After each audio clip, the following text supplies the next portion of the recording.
Le fait de revendiquer des choses par rapport à la justice, je le fais depuis longtemps. Donc c'est quelque chose qui m'intéresse, j'ai envie d'en parler. Mais je le fais aussi pour moi-même. Je n'ai pas envie de dire oui c'est normal, oui c'est comme si. Vraiment, je suis plus d'accord avec ce genre où il faut toujours connaître quelqu'un pour faire un papier. Tu vas au palais de justice pour pouvoir faire un document, on te dit 3 semaines. Et dès que tu tournes le dos, il y a un mec qui vient t'appeler pour te dire est-ce que tu veux l'avoir cet après-midi? Ingénieur des techniques agricoles et expert en management des achats, notre invité cumule plusieurs années d'expérience dans l'accompagnement des producteurs et l'achat de matières premières alimentaires.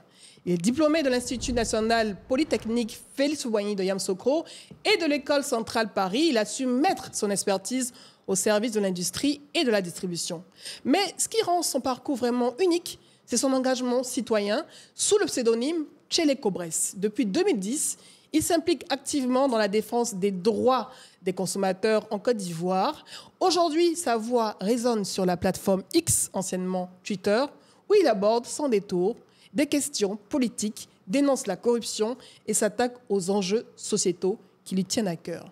À 45 ans, notre invité incarne parfaitement l'alliance entre l'expertise professionnelle et l'engagement citoyen. Il nous dévoile aujourd'hui les coulisses de son parcours, de l'informatique à l'agronomie en passant par la citoyenneté digitale. Vous êtes toujours au bon endroit et ça démarre maintenant.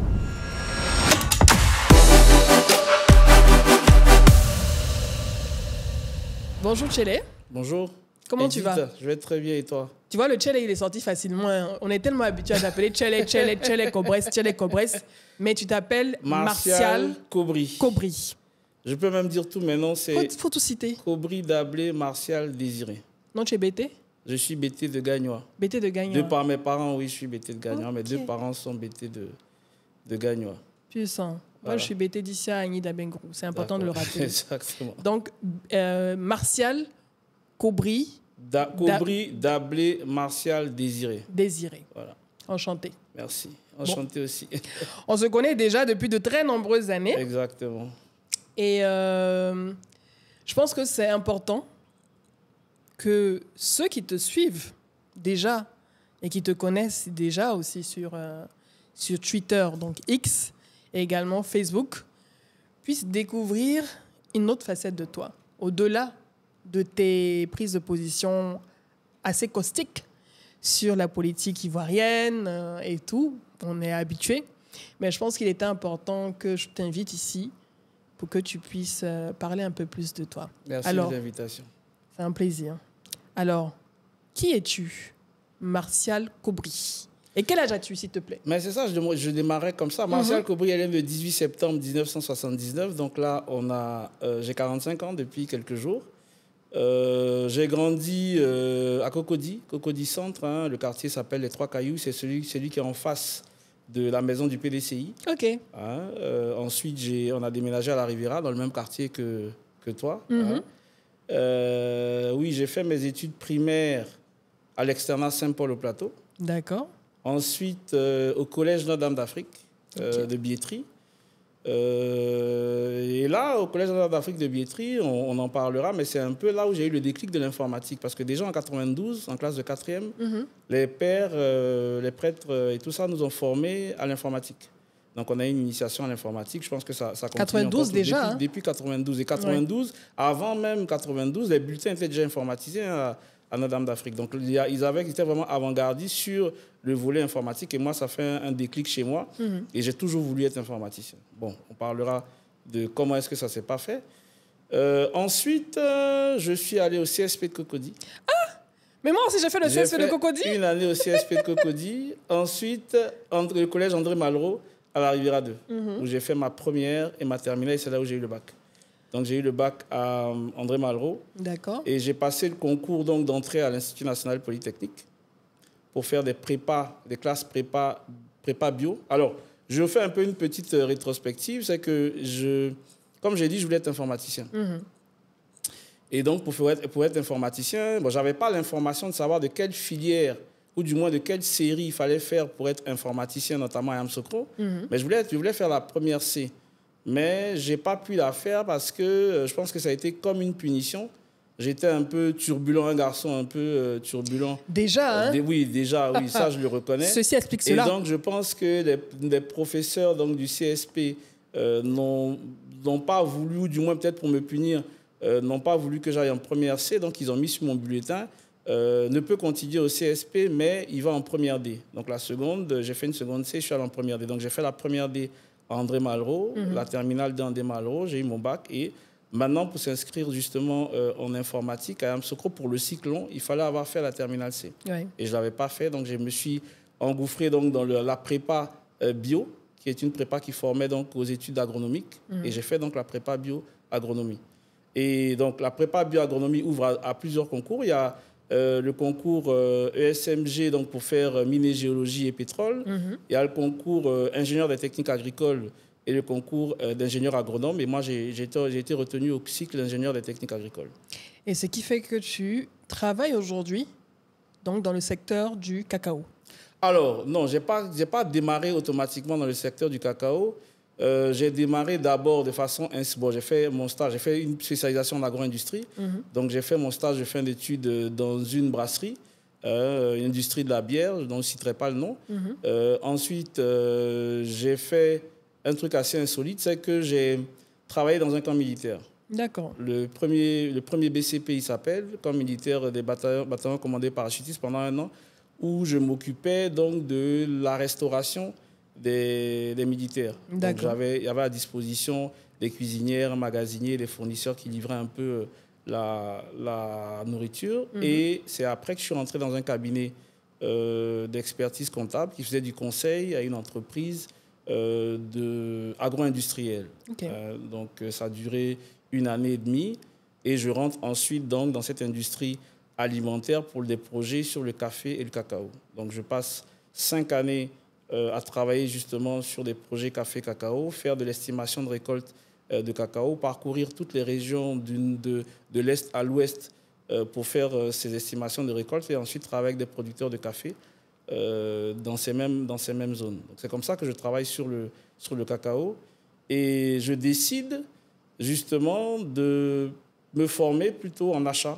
En achat de matières premières. Donc, je pars en France en 2012, donc il y a une bonne douzaine d'années, pour faire une formation en achat à l'École centrale de Paris, où je fais un master spécialisé en achat. Et ensuite, au fur et à mesure, j'ai des postes d'acheteur matières premières, acheteur fruits et légumes, acheteur en industrie, jusqu'à ce que j'ai un poste aujourd'hui d'acheteur matières premières pour l'industrie du chocolat. Donc, aujourd'hui, je fais des achats de matières premières pour le chocolat.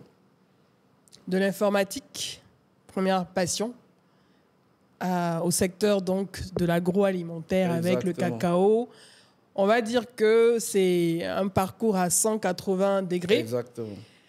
Avant même de continuer la conversation, parce que j'ai identifié 2 ou 3 points qui m'ont interpellé et dans ton parcours scolaire et dans ta progression professionnelle, je voudrais faire un coucou à tous mes abonnés, à tous les abonnés de la chaîne et de ce podcast, tous les fidèles.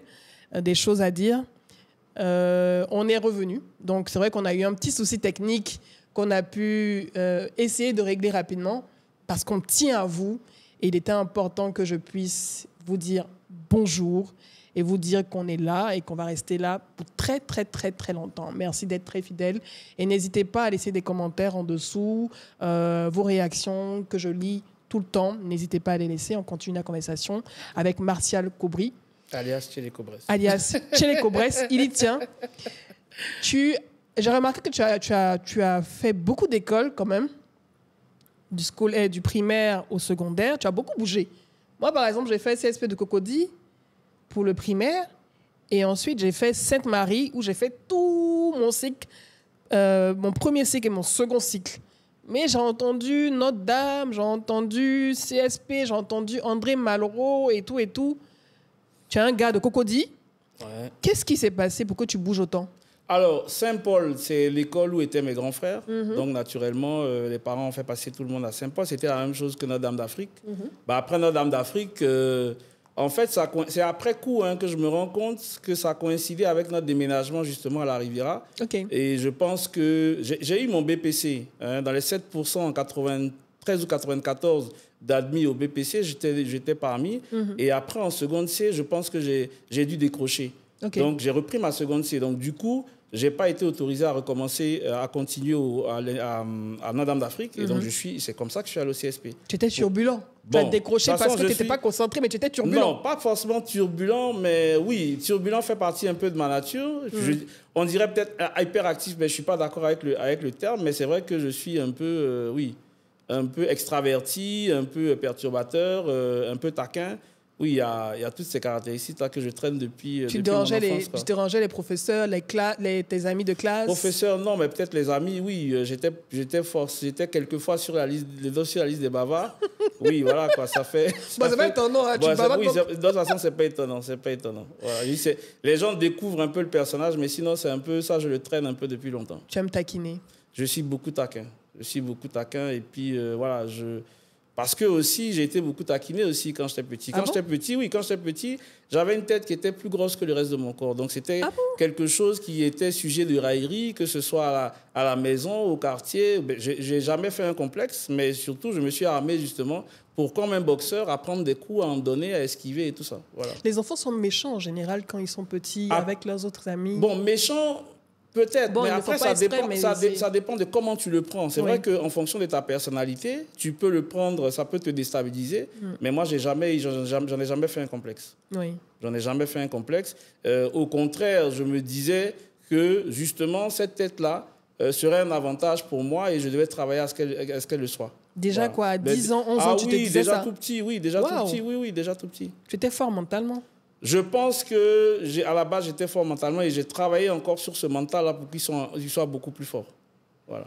Et ensuite, ensuite, CSP. Donc, du coup, je reprends ma seconde, donc le doigt dans le nez, les études. Bon, tu en as déjà fait, la seconde C. Donc, quand tu reprends, j'étais chef de classe. Du coup, j'ai été élu chef de classe en seconde C.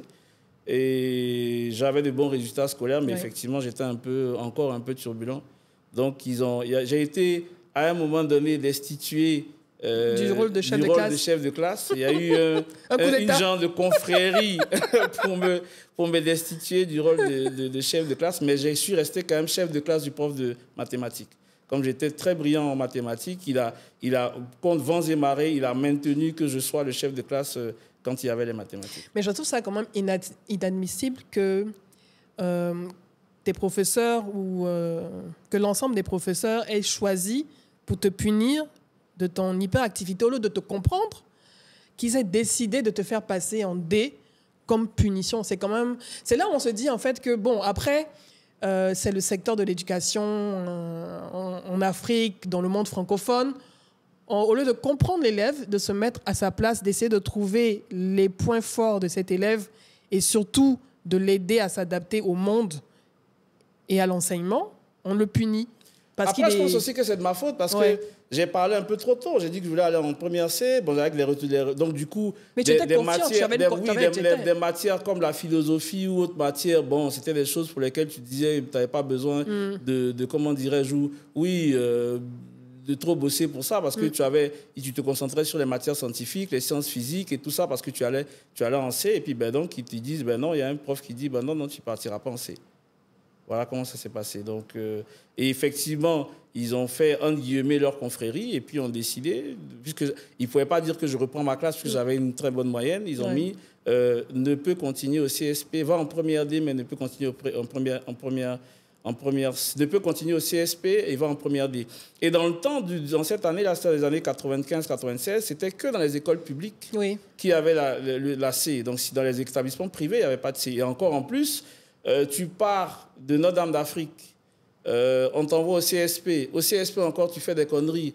C'est pas le parent qui va se démerder pour te faire ton choix. Donc du coup, et c'est même le jour de la rentrée scolaire que j'ai su que je repartais à l'école parce que tellement mon père était quand même assez furieux de ce comportement que j'avais eu. Et je pense qu'à partir de là, j'ai repris conscience qu'il fallait reprendre les études au sérieux. Et puis voilà, donc depuis, j'ai fait des études comment dirais-je, à l'André Malraux, j'ai eu mon bac avec mention et puis je suis allé donc à Yamoussoukro.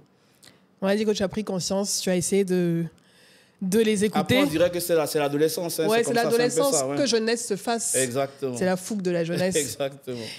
Est-ce que tu ne regrettes pas de ne pas avoir eu cette carrière dans le monde informatique, dans le domaine informatique, au-delà de ce que tu accomplis donc dans le secteur agricole, dans l'agroalimentaire. Est-ce que tu n'as pas un pincement au cœur de ne pas avoir une carrière de développeur, de codeur Ah non, non, parce que j'ai toujours gardé cette compétence-là et je l'ai développée en parallèle. Donc, après, je me suis laissé dépasser parce que l'informatique, ça va super vite, donc on ne peut pas suivre deux lièvres à la fois. Mais quand j'étais à Yamoussoukro, j'étais toujours en salle informatique. Tous les jours, j'étais en salle informatique. Pendant que les étudiants, par exemple, avec leur bourse, voulaient acheter des télévisions, des DVD et tout, moi, je voulais un ordinateur. Et donc, l'ordinateur coûtait assez cher. Et c'est ma sœur qui m'a offert mon premier ordinateur. Elle était en France et son écran a dû avoir un coût. Donc, elle m'a fait venir l'unité centrale. Et moi, j'ai acheté donc un écran et j'avais un ordinateur donc, dans ma chambre à Yamoussoukro. Je faisais partie des premières personnes qui avaient un ordinateur dans le... Donc, j'étais tout le temps en salle informatique. Et après, quand j'ai eu mon ordinateur, je l'avais chez moi. Donc, j'ai gardé cette logique informatique, la gestion de données. Je me suis spécialisé en gestion de données. Donc, je peux dire sans coup ferré que je suis un expert en gestion de données, malgré le fait que je ne sois pas du métier informatique. Voilà. Tu as gardé toujours cette compétence. J'ai gardé cette compétence, j'ai gardé cette logique de pouvoir tout modéliser de façon informatique. Et voilà, je l'ai gardé. Comment ton passage, parce qu'on sait en général dans la culture populaire que quand tu vas à l'INPHB, c'est que tu fais partie de la crème de la crème. Tu fais partie des élèves, des meilleurs élèves, en tout cas de Côte d'Ivoire, très intelligents. Et même, il y a différentes écoles au sein de l'INPHB et tout ça. Vous avancez ensemble. Quand vous commencez à travailler, on va dire que vous restez ensemble, vous réseautez ensemble. Comment ton passage à l'INPHB, toi, Martial, t'a façonné? En fait, l'INPHB, surtout les classes prépa, ça rend humble. Ah oui, parce que c'est pas la même chose. C'est pas des 20 suivants en mathématiques. Et tu te rends compte que finalement, tu n'es pas tellement brillant que ça. Tu n'es pas si intelligent que ça. Tu n'es pas si intelligent que ça parce qu'il y a des gens qui viennent justement de Fakobli, de Danané, de Kouibli, qui comprennent plus rapidement les exercices que toi. La thermodynamique, comme ça, c'était notre bête noire. Le temps que tu comprennes l'exercice, il est 6 heures du matin. Tu comprends ça?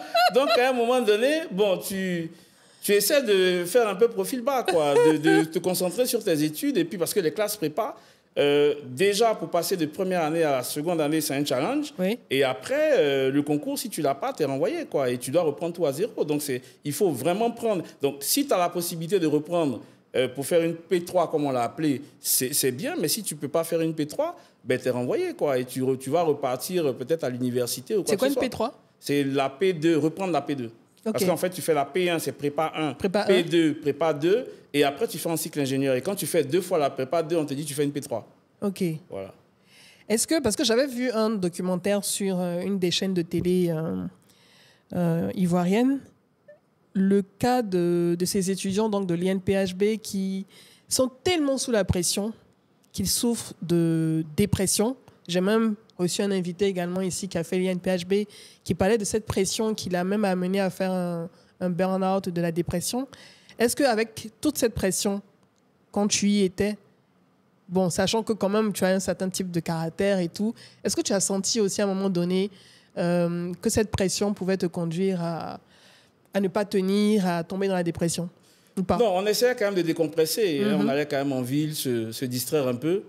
Ça permettait de quand même de supporter cette pression-là. Oui. Donc, on pouvait bosser jusqu'à 2h, 3h du matin en salle. Et puis, à partir de 3h, bon, on va se distraire et on revient en chambre. Voilà.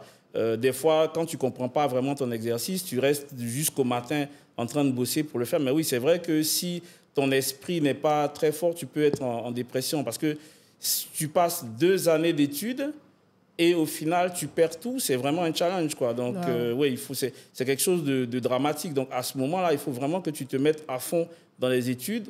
Il y a tout pour que tu puisses travailler. Donc, c'est à toi de bosser, de te faire aider par des gens qui comprennent le mieux parce que, comme je te dis, tu te rends compte que tu n'es pas aussi brillant que ça. Il y a beaucoup plus d'élèves et c'est justement pour ça que moi, je suis fier que des écoles comme l'Institut national polytechnique existent parce que l'intelligence n'a rien à voir avec les moyens financiers. Exactement. Et il y a beaucoup d'enfants dans Côte d'Ivoire qui sont très intelligents et qui n'arrivent justement peut-être pas à exprimer cette intelligence-là parce qu'ils ne sont pas dans des conditions qui leur permettent de le faire. L'INPHB nous a permis de rencontrer des gens qui n'étaient jamais allés à Abidjan, mais la personne, quand elle t'explique un exercice, tu comprends. Donc, toi qui étais à Abidjan, qui as vécu à Cocody, à la Riviera, qui a eu tout ce que tu pouvais avoir pour faire tes études, tu te rends compte que des personnes qui étaient dans des conditions moins favorables ont quand même pu, de fait de leur intelligence, développer ces choses-là. Et ça, vraiment, c'est quelque chose qui enseigne. Après, je reconnais qu'à l'INP, bon, les gens appellent ça gruger, c'est-à-dire entre les aînés et les cadets, un genre de pas bizutage, mais c'est un peu un genre de, comment je vais dire, d'initiation. Oui, d'initiation ou des choses un peu condescendantes. Des gens qui font des comparaisons entre les formations en disant, moi, je suis ingénieur, toi, tu es un jeune prépa, tu n'as pas d'avenir. Parce que le prépa, justement, il arrive, c'est comme s'il était en CDD. Oui. Donc, et il à tout moment, ça peut sauter. À tout moment, il n'a pas la moyenne de classe, il y va. Alors qu'en année d'ingénieur, bon, ça roule.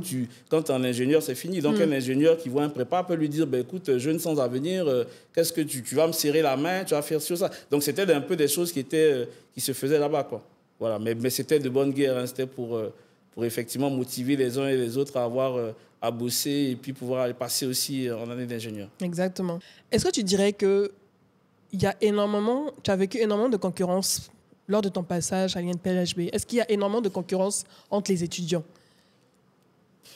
Non, en tout cas, dans notre classe de prépa, il n'y avait pas forcément de concurrence. En tout cas, après, vous avez des groupes d'amis avec qui vous bossez. Oui. Donc, quand vous bossez, vous faites tout pour pouvoir vous pousser les uns les autres. Il n'y avait pas de concurrence du dans je ne comprends pas un exercice et la personne, il te montre pas. Après, il y a ce qu'on appelle le spiritage, c'est-à-dire que une personne qui a terminé de faire son exercice ou qui sait, qui comprend, peut venir te rendre visite et puis discuter avec toi. Pendant que toi, tu veux chercher à bosser, tu vois. OK. Voilà, c'est un peu ça. Donc, c'est peut-être pas intentionnel, mais des fois, tu es obligé de le chasser. Tu es obligé de fermer ta porte, de ne pas répondre quand on tape à ta porte parce que lui, il a fini de bosser, il a tout compris et puis, bon, il cherche causerie. Mais c'est pas intentionnel. C'est peut-être pas intentionnel, il a envie de se distraire un peu avec son ami, mais bon, moi, je veux bosser, quoi, voilà. Ouais. Donc, souvent, c'est peut-être toi-même qui le fais ou bien d'autres qui... Pas forcément intentionnellement, tu vas rendre visite à ton ami, mais il est en train de bosser. Donc, des fois, le mec aussi, il peut aussi laisser la lumière de sa chambre allumée.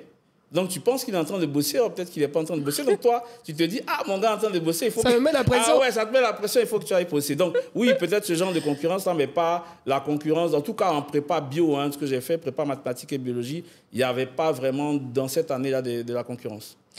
Sortir de l'INPHB, c'est un avenir assuré dans le monde de l'emploi, sûr à 100%. Vu que ce sont les meilleurs qui y sont, quand tu sors de l'INPHB, est-ce que ça veut dire que ton avenir est complètement assuré? Je ne crois pas. Je ne crois pas. Ça veut dire que tu as été bien formé et que si l'entreprise te fait confiance, tu peux pouvoir donner le meilleur de toi-même. Mais dire que dès que tu sors de l'INPHB, automatiquement... Après, il y a des filières, comme l'ESCA, comme le CS, qui sont bien organisées, qui récupèrent automatiquement leur... ESCA, c'est École de commerce, École supérieure de commerce. Et ECS, c'est École comptable supérieure, qui sont un peu mieux organisées. Il y a d'autres qui sont un peu moins, qui font que, oui, il faut que tu cherches du travail, il faut que tu répondes à des annonces. Moi, tous les jobs que j'ai eus en Côte d'Ivoire, j'ai répondu à des annonces, quoi. Moi qui ne croyais même pas qu'on pouvait avoir un travail en répondant à une annonce, mais bon, tu l'as en pleine figure, tu réponds à l'annonce, tu vas aux entretiens, et puis c'est toi qu'on retient.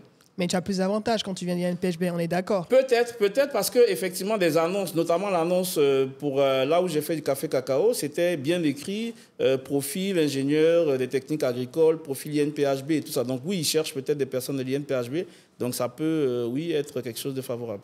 Tu as gardé des contacts avec tes anciens amis de l'INPHB? Ah oui, Vous avez évolué ensemble? Ah oui, on a pas mal d'amis anciens de l'INPHB. On est en groupe WhatsApp avec qui on interagit. Après, les affinités se font ou se font pas, mais on peut savoir qui est où, qui fait quoi. On essaie de se rencontrer quand on peut. Quand je viens en Côte d'Ivoire, j'essaie de voir un peu ceux avec qui j'ai des affinités, quoi. Voilà. Tu évolues donc désormais dans le monde du cacao?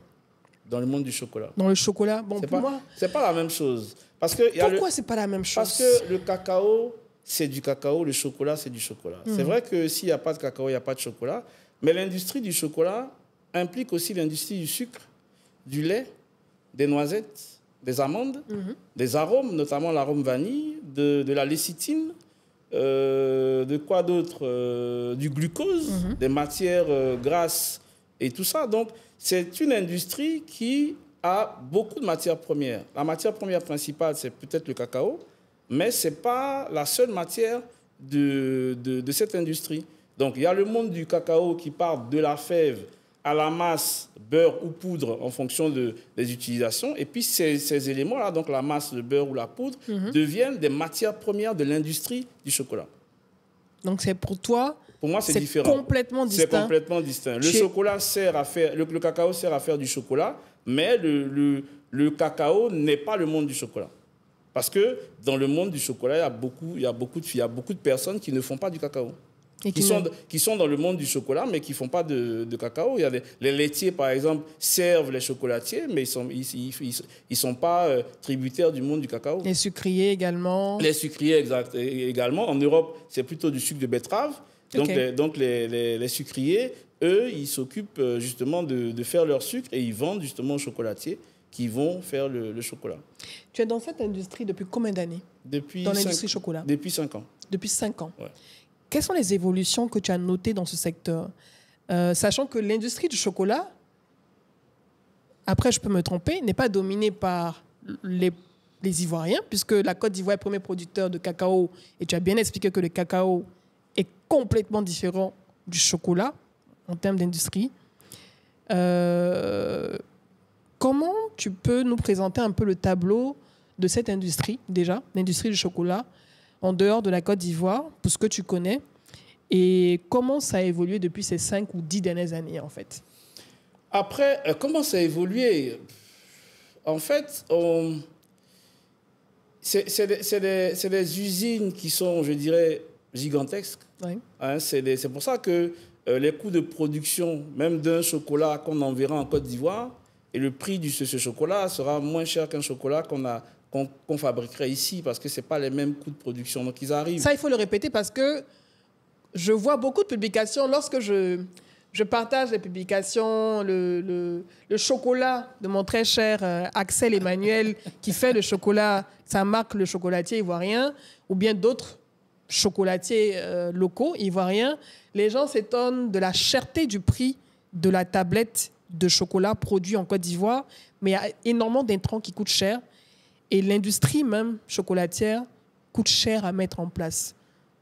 Oui, parce qu'en fait, pour ne pas rentrer dans les termes techniques, si une dame fait une petite sauce dans une petite casserole, ça va peut-être lui coûter plus cher qu'une dame qui va devoir le faire dans une grosse casserole où elle peut vendre à 100, 150, 200 personnes. Donc, c'est des tonnes et des tonnes de chocolat qui sont vendus par rapport à la production de chocolat qui peut être faite ici en Côte d'Ivoire. Donc, c'est normal que le prix du chocolat fabriqué en Côte d'Ivoire soit beaucoup plus élevé que le prix du chocolat qui est fabriqué en Europe et importé en Côte d'Ivoire. Pourquoi on n'arrive pas à mettre en place une industrie pareille? Mais elle est en place. Après, qui sont les propriétaires? Ça, c'est autre chose. Mais sinon, les industries qui pas de chocolat, mais après chocolat, il n'y a que le chocolatier, c'est moi qui a une chocolaterie en Côte d'Ivoire. Mais sinon, on a pas mal d'entreprises qui font qui font de nombreuses années, parce que je pense qu'elles ont compris à un moment donné qu'il ne fallait plus transporter de la fève. Et il fallait aussi transporter donc, la matière première pour gagner aussi en efficacité. Donc, matière première de l'industrie chocolatière qui est la masse, le beurre et quelquefois la poudre, effectivement, quand on presse la masse. Et voilà, elles se sont installées depuis les années 90. Et aujourd'hui, ce sont elles qui ont pignon sur rue. Et donc, aujourd'hui, on dit que la Côte d'Ivoire est le premier broyeur. Ce sont des Ivoiriens qui travaillent dans ces entreprises-là. Mais est-ce que ces entreprises appartiennent à des Ivoiriens? Est-ce qu'ils en ont des parts? Je ne sais pas, mais je doute, quoi. Voilà. Est-ce qu'il ne faudrait pas mettre en place une école du chocolat? Je pense que j'avais une discussion comme ça avec Maria Diongokan, qui est caféologue, une caféologue ivoirienne, qui s'étonnait qu'il n'y ait pas une école du café. On va apprendre à réaliser, concevoir, transformer le café dans des écoles comme peut-être mais en fait, l'INPHB. Moi, je ne pense pas que ce soit, c'est mon avis personnel, que ce soit utile, parce que le chocolat ne fait pas partie de notre habitude alimentaire. Oui. Faisons une école de la tchéké. Faisons une école de, je sais pas, de la loco ou une école de... Ça, c'est ce qu'on mange là et c'est ce qui est notre produit alimentaire. Donc, si on doit faire une école du chocolat, déjà, le chocolat ne se remet pas au réfrigérateur en fonction de la température parce que les matières grasses qui sont dedans font blanchir la tablette. Donc, nous, nos pays sont chauds. Donc, si tu ne mets pas le chocolat au réfrigérateur, il fond dans ta main et ça pue le même goût. Donc, ce n'est pas nos habitudes alimentaires et on ne va jamais pouvoir consommer autant de chocolat que des pays européens qui en consomment à chaque fois. Comme la Belgique ou la Suisse. Moi-même qui travaille dans l'industrie chocolatière, au début, effectivement, j'ai commencé à manger du chocolat pour effectivement commencer à goûter, pour savoir tout ce qui se fait, mais à un moment donné, j'ai décroché. Tu t'es gavé. Oui, aujourd'hui, c'est bon. Le chocolat, j'en offre peut-être, mais je ne mange plus de chocolat. Quoi. Ouais, mon chocolat. Ben, après l'émission, si tu veux. Fallait sortir ça maintenant. Mais en fait, tu as touché un point qu'Axel Emmanuel également, qu'on salue, avait également touché dans une vidéo où il disait effectivement que finalement, il s'est rendu compte que le chocolat ne fait pas partie des habitudes alimentaires. Déjà, le cacao nous est venu des pays d'Amérique du Sud. C'est une culture importée. Et ça ne fait pas le chocolat ne fait pas partie des habitudes alimentaires. Au village, tu ne vas pas voir même le producteur même de cacao consommer du chocolat le matin. Il va manger son igname bouilli, son atchéké et tout. Donc, on aura beau faire des campagnes de sensibilisation pour l'intégrer même dans le petit déjeuner, mais bon, est-ce que ce n'est pas finalement une perte de temps? Je peux même demander à tes auditeurs de voir combien de fois une boîte de poudre de cacao là, dure à la maison. C'est ça dure longtemps. Ça dure longtemps. Par rapport au lait. Voilà, par rapport au lait. Combien de fois on l'utilise et quand tu l'achètes, combien de fois ça fait? Donc, ce n'est pas dans nos habitudes alimentaires. C'est pour ça que je dis, je décolère l'industrie du cacao à l'industrie du chocolat. La masse de cacao, c'est la même technologie que la pâte d'arachide. C'est la même chose. On prend la fève, on la torréfie, on la broie, on la fait un peu bien broyer, ça devient une masse de cacao. C'est comme la pâte d'arachide exactement. On la presse, ça donne du beurre. Ce qui reste, c'est le tourteau qui va être pulvérisé pour donner de la poudre. Donc après, on l'alcamise, on y met des mix peut-être pour pouvoir faire donc, cette poudre de petit déjeuner qu'il y a. Mais voilà, et donc ça, c'est la matière première. Donc aller à faire cette matière première pour l'industrie du chocolat, on peut peut-être y aller, mais aller jusqu'au chocolat, bon, oui, on peut y aller, mais bon, je pense que c'est comme courir dans ça, comme on dit à Abidjan, quoi. Voilà. Parce que finalement, depuis ces dernières années, on se rend compte qu'il y a énormément de difficultés pour les producteurs, au-delà de la contrebande dont ils sont victimes, parce que le cacao, vu comment le cours a explosé ces 2 dernières années, c'est devenu un butin de guerre. Également, les récoltes qui ne sont pas celles qu'elles étaient parce qu'il y a énormément de maladies, celles qu'on connaît le plus. Au niveau des récoltes, je pense qu'il y a quand même une évolution. C'est-à-dire que très tôt, justement, les chocolatiers se sont inquiétés de la disponibilité du cacao. Donc, ils ont mis en œuvre des programmes de durabilité pour pouvoir remplacer les vergers. Parce que tous les sujets, moi, la première conférence à laquelle j'ai assisté, notamment du cacao, c'était en 2007, c'était une économie cacaoyère durable. Elle s'est passée au Ghana.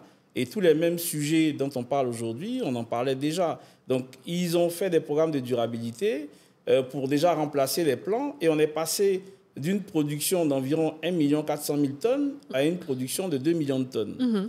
Le Conseil Café-Cacao, je pense, a vu peut-être un danger dans la surproduction qui pourrait faire baisser les cours et on a arrêté tous ces programmes de durabilité. Donc, sinon, au niveau de l'évolution de la production, elle a été quand même positive du fait que les chocolatiers ont voulu que le cacao, parce qu'ils s'intéressent aussi à ce qu'il y ait toujours du cacao pour leur industrie. C'est ça. Donc, que ce soit l'industrie du lait, l'industrie du sucre ou du cacao, ils s'intéressent à ce que ces industries-là soient toujours disponibles pour faire du chocolat.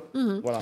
Donc, il n'y a pas de menace au niveau du changement climatique sur les récoltes. Après, il peut y avoir justement quelques défaillances de récolte du fait de l'entretien, du fait du climat, du fait de tout ce qu'on dit. C'est des facteurs corrélés. Mais bon, il y a aussi une menace qui peut être celle de commencer à faire du cacao dans d'autres zones pour ne plus dépendre des producteurs, des premiers producteurs africains, Ghana et Côte d'Ivoire. Exactement. Voilà. Et c'est ce qui est en train de se passer. Oui, c'est ce qui est en train de passer. Les gens disent toujours, bon, on a de la marge, on a de la marge parce que on est largement au-dessus de ce que peut faire le cacao d'autres pays et d'autres origines. Mais je pense qu'à un moment donné, si les gens peut-être se concentrent, ils peuvent damer le pion à la Côte d'Ivoire. Raison pour laquelle la Côte d'Ivoire est en train d'envisager d'autres produits d'exportation qui peuvent contrebalancer ces effets avec le pétrole, les hydrocarbures. Oui, je pense qu'il faut pas mettre aussi ses œufs dans le même panier. Donc, il faut diversifier ce qui peut. Et les producteurs, c'est ce qu'on leur dit aussi. Hein, il ne faut pas compter que sur le cacao. Faire un peu de cacao, de café, de bananes, de tomates, de plein de choses. De cultures vivrières pour pouvoir avoir plusieurs revenus. Donc, oui, c'est quelque chose de classique. Tu es Tchélé. Oui. Sur Twitter, qui est X désormais. Oui, mais je n'ai pas commencé à être Tchélé sur Twitter. Tu as d'abord été Tchélé. Non, je veux dire, actuellement, tu es Tchélé sur X. Oui. Parce que nous, on te suit. Oui. Voilà, en tout cas, les abonnés. Je vais quand même pouvoir raconter l'histoire. Mais non, il ne faut même pas t'inquiéter, on a suffisamment de temps. Mais je pose le contexte. T'inquiète pas, on a beaucoup de temps.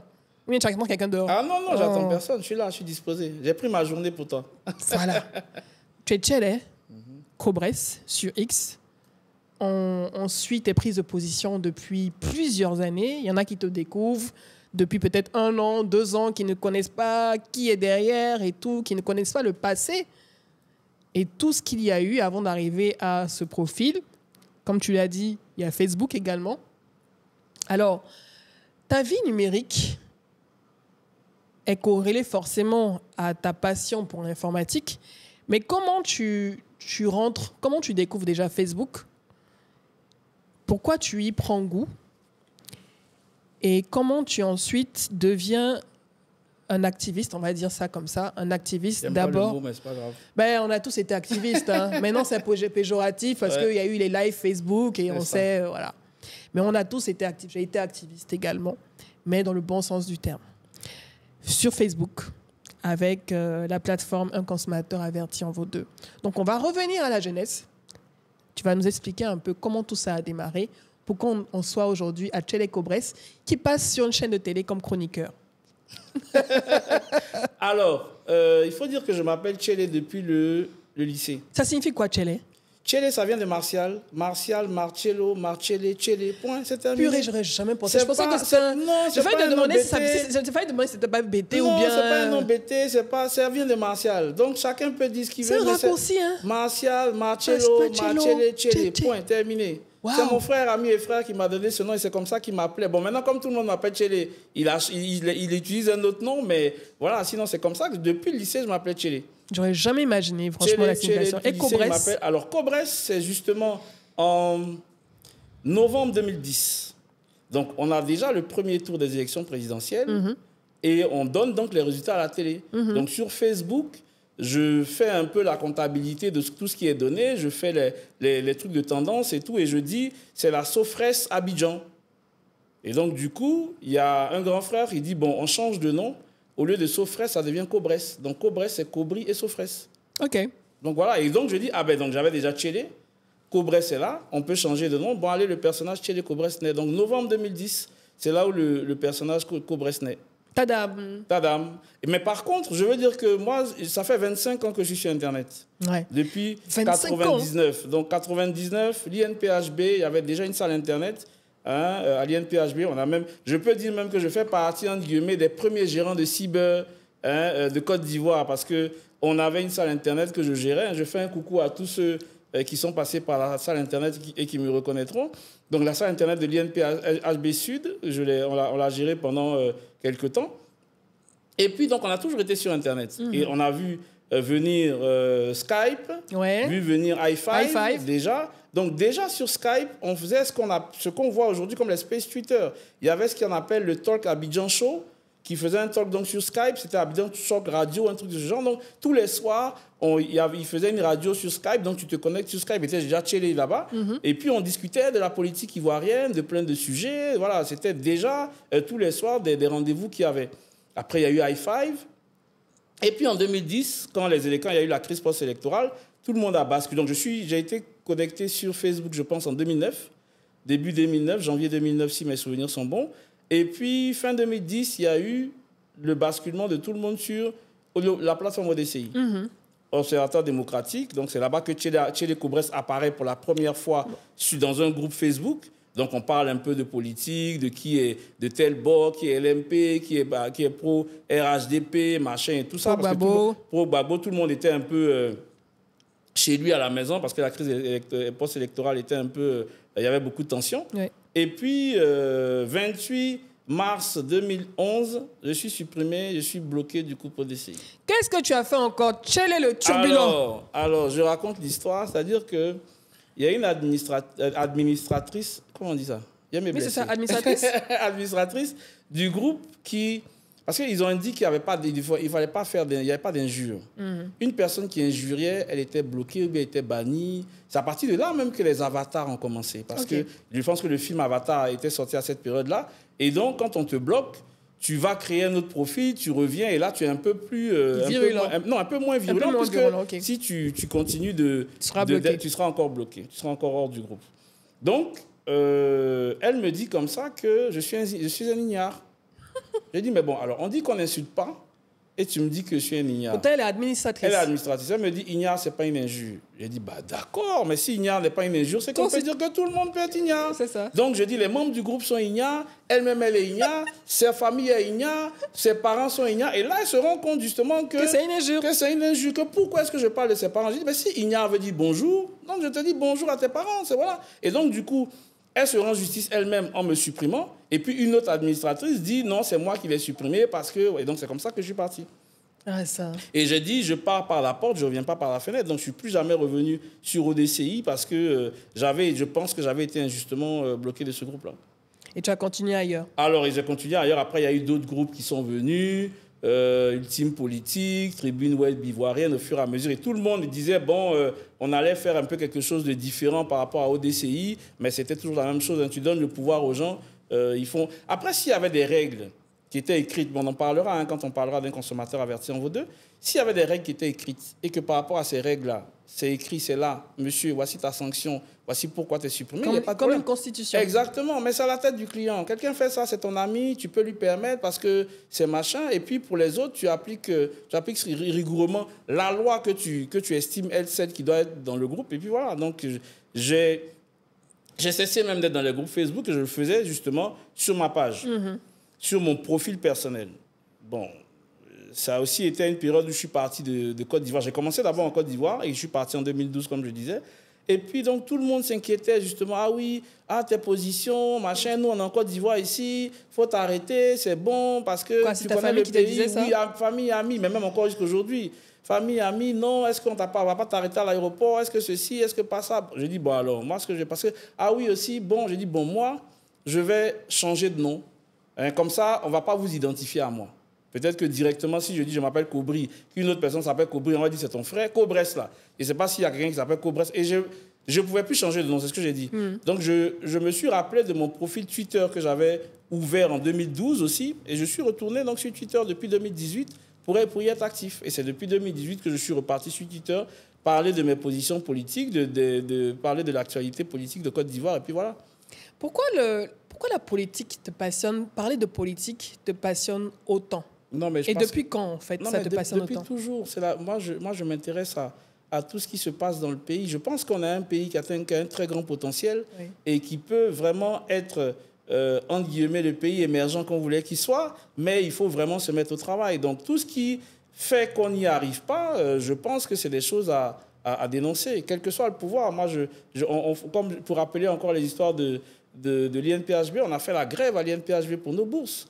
Hein, il y a eu même le chef d'état-major qui est venu sur la cité parce qu'il y avait eu un militaire qui avait tiré en l'air pour dégager nos barricades et tout ça. Donc voilà, il est venu avec son hélicoptère pour régler un peu la situation et puis on a eu notre bourse après. Donc le fait de revendiquer des choses par rapport à la justice, je le fais depuis longtemps. Donc c'est quelque chose qui m'intéresse, j'ai envie d'en parler. Mais je le fais aussi pour moi-même parce que je n'ai pas envie d'être endormi. Oui. Je veux éveiller, je ne le fais pas pour quelqu'un, je le fais pour moi-même. Je n'ai pas envie d'endormir ma conscience, je n'ai pas envie de dire oui c'est normal, oui c'est comme si. Et puis je vais raconter un peu une anecdote. Le déclic aussi est arrivé en 2009 quand malheureusement je fais un accident de voiture. Okay. Et donc, je fais réparer ma voiture, mais dans la boîte de vitesse, il doit y avoir quelque chose qui ne va pas trop. Donc, je prends la route pour aller donc chez le mécanicien. Et sur la route, radar. Je sais que je ne conduisais même pas à 50 à l'heure. Monsieur, excès de vitesse. Quelle vitesse? Il dit 61. Là, je me suis énervé. Je dis non, ce n'est pas possible. C'est impossible que je sois à 61. Je regardais mon tableau de bord.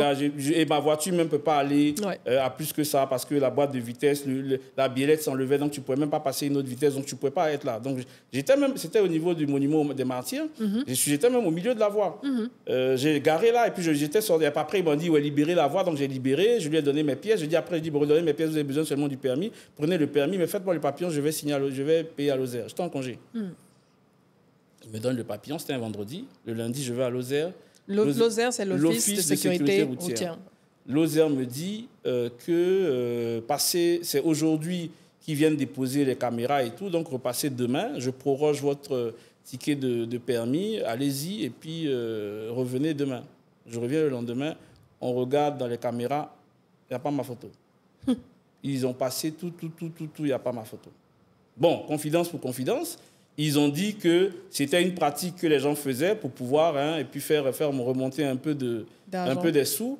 Et donc, voilà, à partir de ce moment-là, j'ai estimé que c'était quand même assez gros. J'ai plusieurs amis qui sont témoins. Un ami, une fois, on allait à Bassam. Et moi, je suis passé et lui, on l'a arrêté. Donc, tout énervé aussi, il est descendu. Il a dit, laisse ton permis, on va aller le chercher. Et il a laissé son permis. Je suis allé chercher son permis. Je lui ai donné de la même façon. Donc, comme ils disent que l'État ne perd pas, donc ce qu'ils font quand il y a ces erreurs-là, ils enlèvent donc sur les frais de mission des gendarmes. Ils payent, donc ils te donnent 2000 et tu vas payer à la caisse. Et la caisse te donne Donc, depuis ce jour, je n'ai plus jamais payé sur place. Si je me suis rendu coupable d'une infraction, je me débrouille pour aller payer au trésor, aller à la préfecture de police récupérer mon permis. Parce que des fois, on se rendait compte qu'ils avaient 2 carnets. Donc, mais ça a changé maintenant avec la vidéo-verbalisation. Parce qu'il y a eu beaucoup d'abus aussi. Pour Donc je pense que ça a changé avec la vidéo-verbalisation et je pense que c'est ça qu'ils ont voulu régler aussi avec la vidéo-verbalisation. La transparence par rapport à la vidéo-verbalisation. Mais ça, pour dire que c'est un peu le déclic, pour dire que vraiment, je suis plus d'accord avec ce genre de choses. Tu es contre l'injustice. Exactement. Où il faut toujours connaître quelqu'un pour faire un papier. Tu vas au palais de justice pour pouvoir faire un document. On te dit 3 semaines et dès que tu tournes le dos, il y a un mec qui vient t'appeler pour te dire est-ce que tu veux l'avoir cet après-midi et pour ça, il faut que tu le payes. Non, mais c'est injuste, quoi. Donc voilà, à partir de ce moment-là, j'ai commencé à être contre tout ça. Et s'il faut faire le rang, je fais le rang. La dernière fois à l'aéroport, je devais justement voir quelqu'un qui travaille à l'aéroport. Ils ont fait envoyer quelqu'un pour me sortir du rang. J'ai dit non, je reste dans le rang. On dit mais toi, on me fait venir. Je dis non, mais je suis comme tout le monde. La procédure. Je fais le rang et puis je vais me faire enregistrer et puis je sors. Voilà. Il faut plus. Quand on est contre ça, il ne faut plus en bénéficier. Parce que quand tu es assis, que tu ne connais personne et qu'une personne passe dans le rang, tu te dis ah ouais, ils connaissent les gens, c'est pas juste et tout ça. Mais quand c'est toi qui es dans le rang et que tu passes, tu ne te soucies pas de tout ça. Voilà, donc à un moment donné, il faut être un acteur de ce que tu veux. Et donc, j'ai arrêté justement de faire tout ça. Donc, j'appelle personne pour faire une intervention. J'appelle personne pour dire je suis dans tel service, il faudrait qu'on me prenne. Non, je fais le rang, je fais mon expérience. Et c'est justement après j'ai été favorable à la création de groupe Un consommateur averti en vaut 2. Parce que le groupe Un consommateur averti en vaut 2 est venu du fait que c'était au départ, il n'y avait aucun endroit pour se plaindre. Aucun. Tu as une mauvaise expérience, on te dit va te plaindre où tu veux. Tu gardes ça dans ta gorge. Tu gardes dans ta gorge et où tu veux. Et donc en 2012, on avait commencé déjà avec les restos, les bons plans et tout. Et mon cher papa chéri, papa admin, je lui fais un coucou, qui m'a enfin reconnu, le papa qui ne reconnaît pas ses enfants. Parce qu'en fait, pour la petite histoire, on est un peu en famille. Okay. Donc là, Priscilla Tavares, c'est la maman, son mari, c'est le papa, et nous autres, nous sommes les enfants. C'est Priscilla Tavares qui a fondé justement un consommateur averti en vaut 2. Voilà. Et donc, le papa, c'est le papa. Et donc, au départ, il disait que nous étions des enfants adultérins. Donc, on n'était pas... Il est radical. Et bien maintenant, au fur et à mesure, il nous reconnaît. Donc, moi, je suis maintenant reconnu. Il y a d'autres qui doivent peut-être reconnaître. Mais bon, voilà. Donc, je lui fais un petit coucou à mon papa admiré. Donc, il est arrivé avec des hashtags.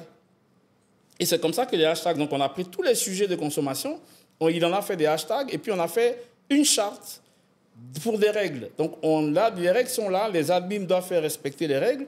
Et puis, les admins aussi doivent respecter les règles. Et donc, c'est comme ça que moi, ce projet-là m'a intéressé. Donc, quand elle m'a demandé d'être administrateur, j'ai tout de suite accroché. J'ai tout de suite dit oui. Donc, je me suis attelé à faire respecter les règles sur ce groupe. Bon, forcément, les gens vont dire qu'on sélectionne les postes, on supprime trop les postes, on fait ci, on fait ça, mais on essaie de respecter les règles qui sont dans la charte. Même si un admin transgresse les règles par erreur ou quoi que ce soit, on le rappelle à l'ordre, il est en minorité, et puis on dit « Ah oui, toi, ton poste, il n'est pas conforme parce que tu n'as pas mis le hashtag ou bien tu n'as pas mis ceci, et puis soit il est supprimé, soit il corrige. » quoi. Voilà, mais en tout cas, tout le monde respecte les règles. On rappelle que le groupe Facebook « Un consommateur averti » en vaut deux. En 2012, à partir de 2012, ça a été, et jusqu'à présent, hein, c'est vraiment l'un des groupes Facebook qui a secoué la toile ivoirienne, qui a secoué aussi surtout les entreprises ivoiriennes. Comme tu l'as dit, c'est grâce à ce groupe Facebook que les personnes vivant en Côte d'Ivoire ont eu la possibilité d'avoir un espace où se plaindre de la qualité de service des entreprises avec lesquelles elles interagissaient. Avant, ça n'existait pas. Avant 2012, ça n'existait pas. Et grâce à cette plateforme, il y a eu énormément de changements systémiques en interne dans ces entreprises. On prend, que ce soit chez les opérateurs de téléphonie mobile, que ce soit chez les groupes agroalimentaires ou même au niveau des administrations et tout, lorsqu'il y avait un petit mécontentement chez un client, donc dans la vie réelle, automatiquement, il y avait cette peur-là qui commençait à venir au niveau donc, de l'entreprise. Ils se disaient, j'espère ne pas me retrouver tagué sur la page, le groupe Un consommateur averti en vaut deux. Parce que c'était, si vous étiez identifié sur une publication, mais c'était un scandale. Avant, il n'y avait pas les lives Facebook, il n'y avait pas TikTok. Mais rien qu'avec du texte bien écrit, mais pendant au moins une semaine, les gens venaient raconter aussi leurs expériences, leurs mauvaises expériences en dessous de la publication principale. Donc, grâce à Un consommateur averti, ce qu'on appelle la civic tech, la citoyenneté active grâce à Internet, a été mise en exergue grâce au groupe de Tchèlek que je remercie, que je salue, parce que franchement, vous avez ouvert la porte à d'autres. C'est vrai qu'il y avait ODCI, des plateformes pour parler de politique. Mais il faut qu'il y ait des plateformes aussi concrètes pour le quotidien des Ivoiriens qui existent. Et c'est ce qu'ils ont réussi à faire. Aujourd'hui, il y a combien de... Vous enregistrez combien d'abonnés? On va aller peut-être à 500 000. Je n'ai pas vu les derniers chiffres. On va aller à 500 000. Ce que je voulais rappeler, c'est qu'on a vu venir toutes les pages ou tous les community managers des entreprises au fur et à mesure, justement parce que Un consommateur averti en vaut deux était le service client de toutes ces entreprises-là. Donc, au final, pour ne pas se voir exposé sur Un consommateur averti en vaut deux, ils ont créé donc des profils pour récupérer les plaintes en disant, bon, si vous voulez vous plaindre, venez maintenant directement chez nous, ne venez pas s'exposer. Parce qu'à cette époque-là, 2012, moi, je commençais à bosser pour l'une des agences de communication digitale africaine sénégalaise, donc. Et moi, j'installais celle de l'agence de la Côte d'Ivoire, ça n'existait pas. On m'a dit que même à l'époque, même les agences de communication digitale pure player n'existaient pas. Et je ne vais pas citer le nom de l'entreprise, mais on a géré leurs réseaux sociaux de 2012 à 2016. Et on a vu l'évolution de la plateforme Un consommateur averti qui a rythmé le quotidien donc, de ce client et plein d'autres clients qui ont suivi. Parce que grâce à Un consommateur averti, on arrivait à pouvoir mesurer le sentiment des consommateurs par rapport à notre client et par rapport à nos clients. C'est-à-dire qu'on avait un baromètre. Chaque semaine ou chaque mois, on regardait, on se disait, oh, cette fois-ci, on est numéro 3. On n'est pas numéro 1, numéro 2 au niveau des plaintes. C'est bon, ça évolue. Oui, c'est vrai qu'on a commencé au départ à faire ce qu'on appelle les black and white lists. Bon, c'est devenu beaucoup plus compliqué parce qu'on le faisait hebdomadairement parce qu'il n'y avait pas beaucoup de postes, mais maintenant, il y a une panoplie de postes. Donc, on le fait maintenant mensuellement. C'est moi qui m'en charge, donc, chaque fin de mois, de refaire un peu le récap en fonction des expériences positives et des expériences négatives. Donc, chaque mois, on fait la publication de récap de savoir quelle entreprise, combien d'occurrences de postes négatifs ou bien combien d'occurrences de postes positifs. On a même fait pour les 10 ans qu'il y a eu en 2021, si mon souvenir sont puisque c'est créé en 2011, on a fait des awards où on a récompensé justement les entreprises qui avaient eu des retours positifs. On a fait des battles et tout. Et après, on a récompensé les différentes entreprises qui répondaient favorablement au retour de leurs clients. Là, on prévoit encore d'en faire. On réfléchit pour voir quel est le modèle qu'on va trouver, mais pouvoir effectivement récompenser les entreprises qui jouent le jeu et qui prennent en compte les plaintes de leurs clients. Après, dans les plaintes, effectivement, il y a beaucoup de choses. Il peut y avoir des choses qui sont vraies ou des choses qui sont pas vraies. Ce qu'on fait de départ, c'est qu'on estime que, et on a mis à jour un peu nos règles, on estime que le consommateur qui vient faire un retour est de bonne foi. Donc, il dit la vérité.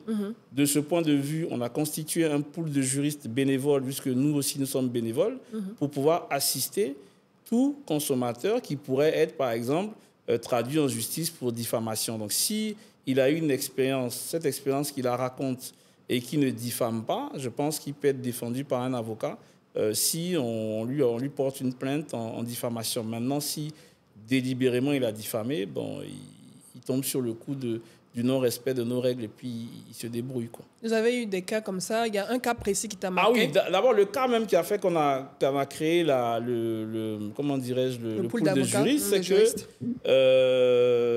il y a eu un retour d'expérience. Il y avait des retours d'expérience depuis très longtemps sur un produit d'une industrie alimentaire. C'était des asticots dans une pâte de tomate. Il y a eu plusieurs retours dans le groupe.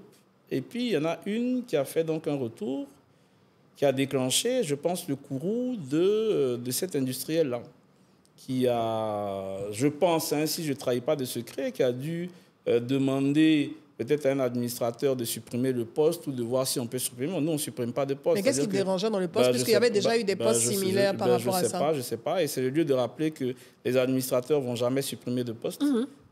S'il y a un consommateur qui fait un poste sur UKVD, il le fait en toute conscience. Et lui-même, si pour des pressions nationales, internationales, interplanétaires, il supprime son poste, il n'a plus le droit de parler de cette expérience. Exactement. Parce qu'on pense qu'il faut prendre ses responsabilités. Ce n'est pas du jeu, c'est une expérience que tu racontes, que tu as vécue. On n'est pas en train de s'amuser, c'est quelque chose de sérieux. Diffamer, c'est quelque chose qui n'est pas, qui est puni par la loi. Voilà, nous, on essaie de respecter les règles. Même aujourd'hui, on s'est conformé à la règle sur les données à caractère personnel. On n'a plus le droit de citer le nom d'une personne, de mettre sa plaque d'immatriculation, de mettre tous les identifiants qui pourraient permettre, toutes les choses qui permettent de l'identifier. Donc, on respecte ces règles-là. Donc, il faudrait que les consommateurs respectent ces règles.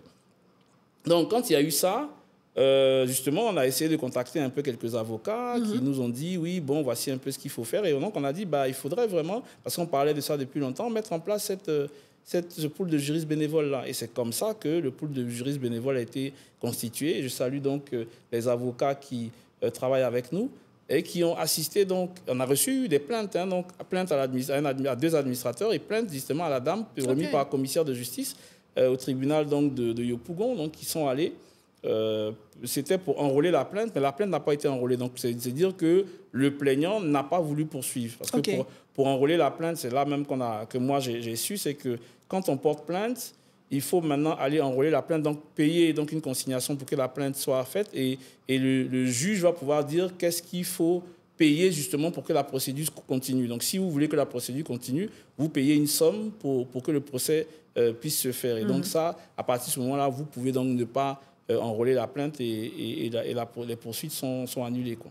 Voilà. Donc, à partir de ce moment-là, on a maintenu le pool de juristes qui essaie de donner des conseils à chaque fois. Donc, quand il y a des soucis avec un poste ou une personne a envie de conseils, on soumet au pool de juristes qui va nous donner ces conseils-là ou directement assister le membre. Mais c'est le lieu de rappeler quand même aux membres qu'il faut vraiment, moi je l'appelle, on n'a pas besoin de mentir pour dire la vérité.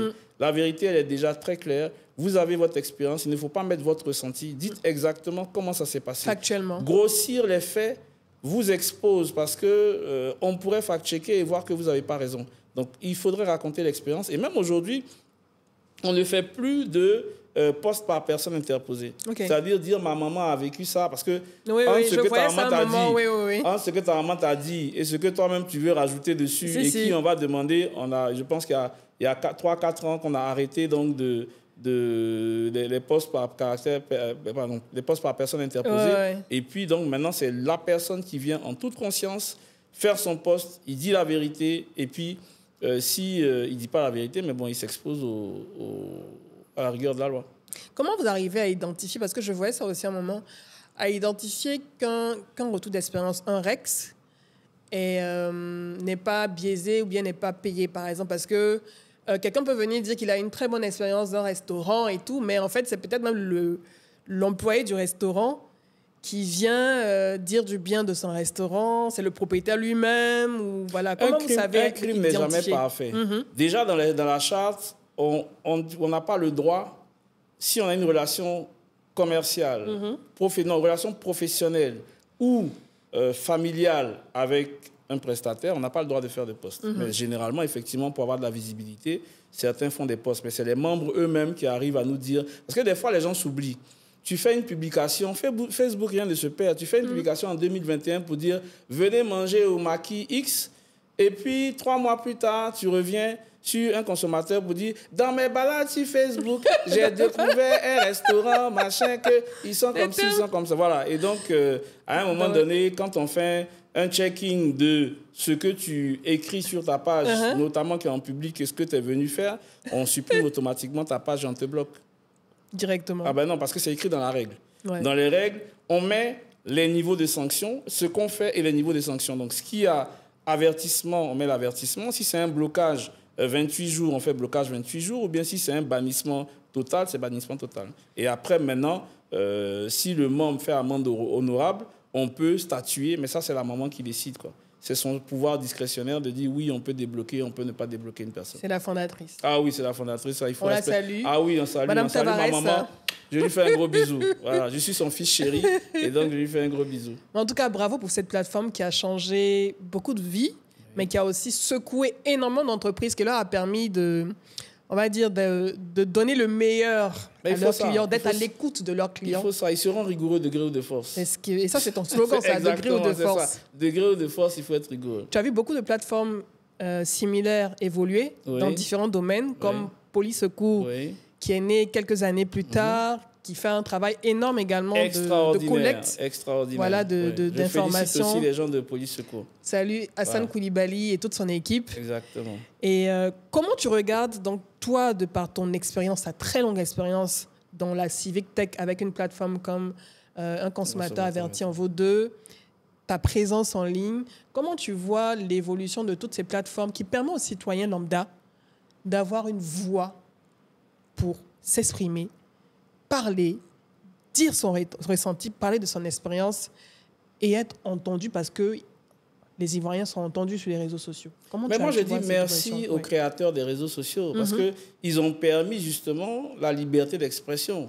Et quand il y a la liberté d'expression, quel que soit le moyen de vouloir la museler, on n'y arrive pas. Parce que ce n'est pas à la télévision qu'on ira se plaindre de quoi que ce soit. Il faut que ça rentre dans la chaîne, dans le cadre éditorial du propriétaire de la chaîne ou du directeur des programmes. Donc là, Facebook permet de créer tout ce que tu veux.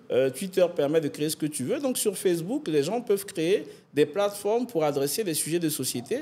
Et puis, ça fera forcément réagir. Les gens n'aiment pas que leur affaire soit sur la place publique. Il n'y a pas quelqu'un sur la terre qui veut que son affaire soit sur la place publique, qu'on voit tout ce qui se passe chez lui. Donc, et il n'y a pas de filtre.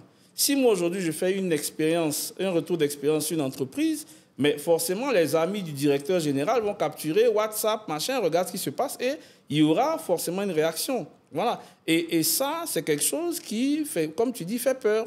Parce que quand il y a un retour d'expérience sur une entreprise, ça veut dire qu'il y a quelque chose qui ne s'est pas bien passé. Donc, il faudrait qu'on sache ce qui ne s'est pas bien passé et pouvoir corriger. Donc, oui, moi, je suis pour la prolifération, entre guillemets, de ce genre de plateforme, mais en respectant les règles. Il faut respecter les règles. Moi, je m'efforce, en tout cas, de respecter les règles. C'est pour ça que je disais d'entrée, les gens disaient ils craignaient pour moi. Je pense que je ne fais pas d'écart sur les règles. Je ne me permets pas d'insulter des responsables politiques ou le gouvernement ou quoi que ce soit. Je n'insulte pas, je ne diffame pas. Même quand des gens veulent se servir de toi parce que tu as une visibilité pour t'envoyer un post en te disant « Ah oui, il y a telle histoire, il faut en parler ». Non, j'en parle pas. Je regarde d'abord qu'est-ce qu'il y a comme information. Est-ce que Si on me pose des questions sur cette histoire, je peux répondre moi seul parce que j'ai les informations. Si je ne peux pas, je dis, bon, d'accord, je ne peux pas. Donc, je ne le ferai pas. Donc, publiez vous-même. Et je pense que les gens aussi doivent prendre leur courage à deux mains pour exprimer leurs idées. Il ne faut pas toujours chercher soit un leader, soit un gars qui a la visibilité. Non, il faut en parler. On dit toujours, où sont les influenceurs? Mais tout le monde a commencé avec un abonné. Tu crées ton profil, tu as un abonné. En fonction de ton contenu, les gens disent « Ah oui, je veux venir sur sa page pour regarder. » Mais on ne va pas venir toujours chercher un leader, non, un influenceur pour porter notre voix. Non, non, porte toi-même ta voix, écris sur ta page. Et puis, si le sujet est intéressant, les gens vont relayer. Mais tu ne vas pas chercher un ventriloque qui va toujours venir raconter « Ah oui, il y a telle personne qui a vécu ça, telle personne ici, donc je veux me battre. » Sinon, si la personne a envie d'en parler, elle en parle parce qu'elle a vu le sujet passer, mais tu ne viendras pas me forcer à parler pour toi. C'est tellement bien dit. Pourquoi tu vas vouloir manger ton piment dans ma bouche? Jamais de la vie. En fait, tu as la possibilité de t'exprimer, tu es sur Internet comme tous les autres. Oui. Mais porte ta voix. Exactement. Et puis, aide des sujets, mais surtout, sois bien informé des sujets que tu prends, que tu traites. Parce que c'est ça aussi, il faut avoir l'information, il faut se renseigner, il faut avoir des preuves, il faut avoir de la documentation, il faut avoir des sources. Il faut savoir de quoi tu parles. Quand une personne même vient t'exposer un cas, il faut que tu puisses d'abord lui poser toutes les questions. Quand tu vois que c'est bizarre, tu dis ton affaire est bizarre, il faut repartir. Souvent, les gens se jettent par passion sur des causes. Oui. Et puis 3 jours plus tard, on a En 3 jours, on connaît la vérité. Exactement. Il ne dit pas la vérité. Tu lui demandes, tu es sûr? Il dit oui, je suis sûr. Et après, quand on bouge un peu, il n'est pas, ah non, c'est telle personne qui m'avait dit, non, c'est si. Mais non, il ne faut pas. Donc, quand c'est comme ça, toi-même, il faut porter ta parole. Et voilà quoi. Et moi, je suis porte-parole de personne, je suis indépendant. Je ne dépends de personne, je ne perçois de sous de personne. J'ai mon téléphone, c'est mon téléphone et moi. Il y a quelqu'un qui m'a demandé est-ce que je n'avais pas une équipe derrière moi. Non, je n'ai pas d'équipe, j'ai personne qui travaille. Pas besoin d'avoir une équipe. Il n'y a pas besoin de travailler une équipe, il faut simplement être organisé, c'est tout. Voilà. Je suis arrivée sur Twitter en 2009. Et la crise post-électorale a démarré, fin 2010, mars 2011 et tout. Et Twitter a été l'espace d'expression le plus violent et le plus virulent, comparé même à Facebook où il y avait beaucoup plus d'espace d'entraide à cette époque, des groupes de docteurs, des groupes Facebook de docteurs pour aider les malades, les soigner pendant cette période gratuitement. Mais Twitter était d'une violence verbale phénoménale. Des fois, même, je me disais, si les gens vont se tabasser, tu fais du mal, en fait. Et il y avait un hashtag Save 2010. 2010, oui, c'est 2010, c'est ça, oui. Et je pense que quand on est sorti de la crise post-électorale, je crois que j'ai lancé un sondage avec d'autres pour dire mais il faut laisser ce hashtag qui porte tellement de stigmates, de douleur, de violence verbale et tout pour passer à autre chose et tout ça.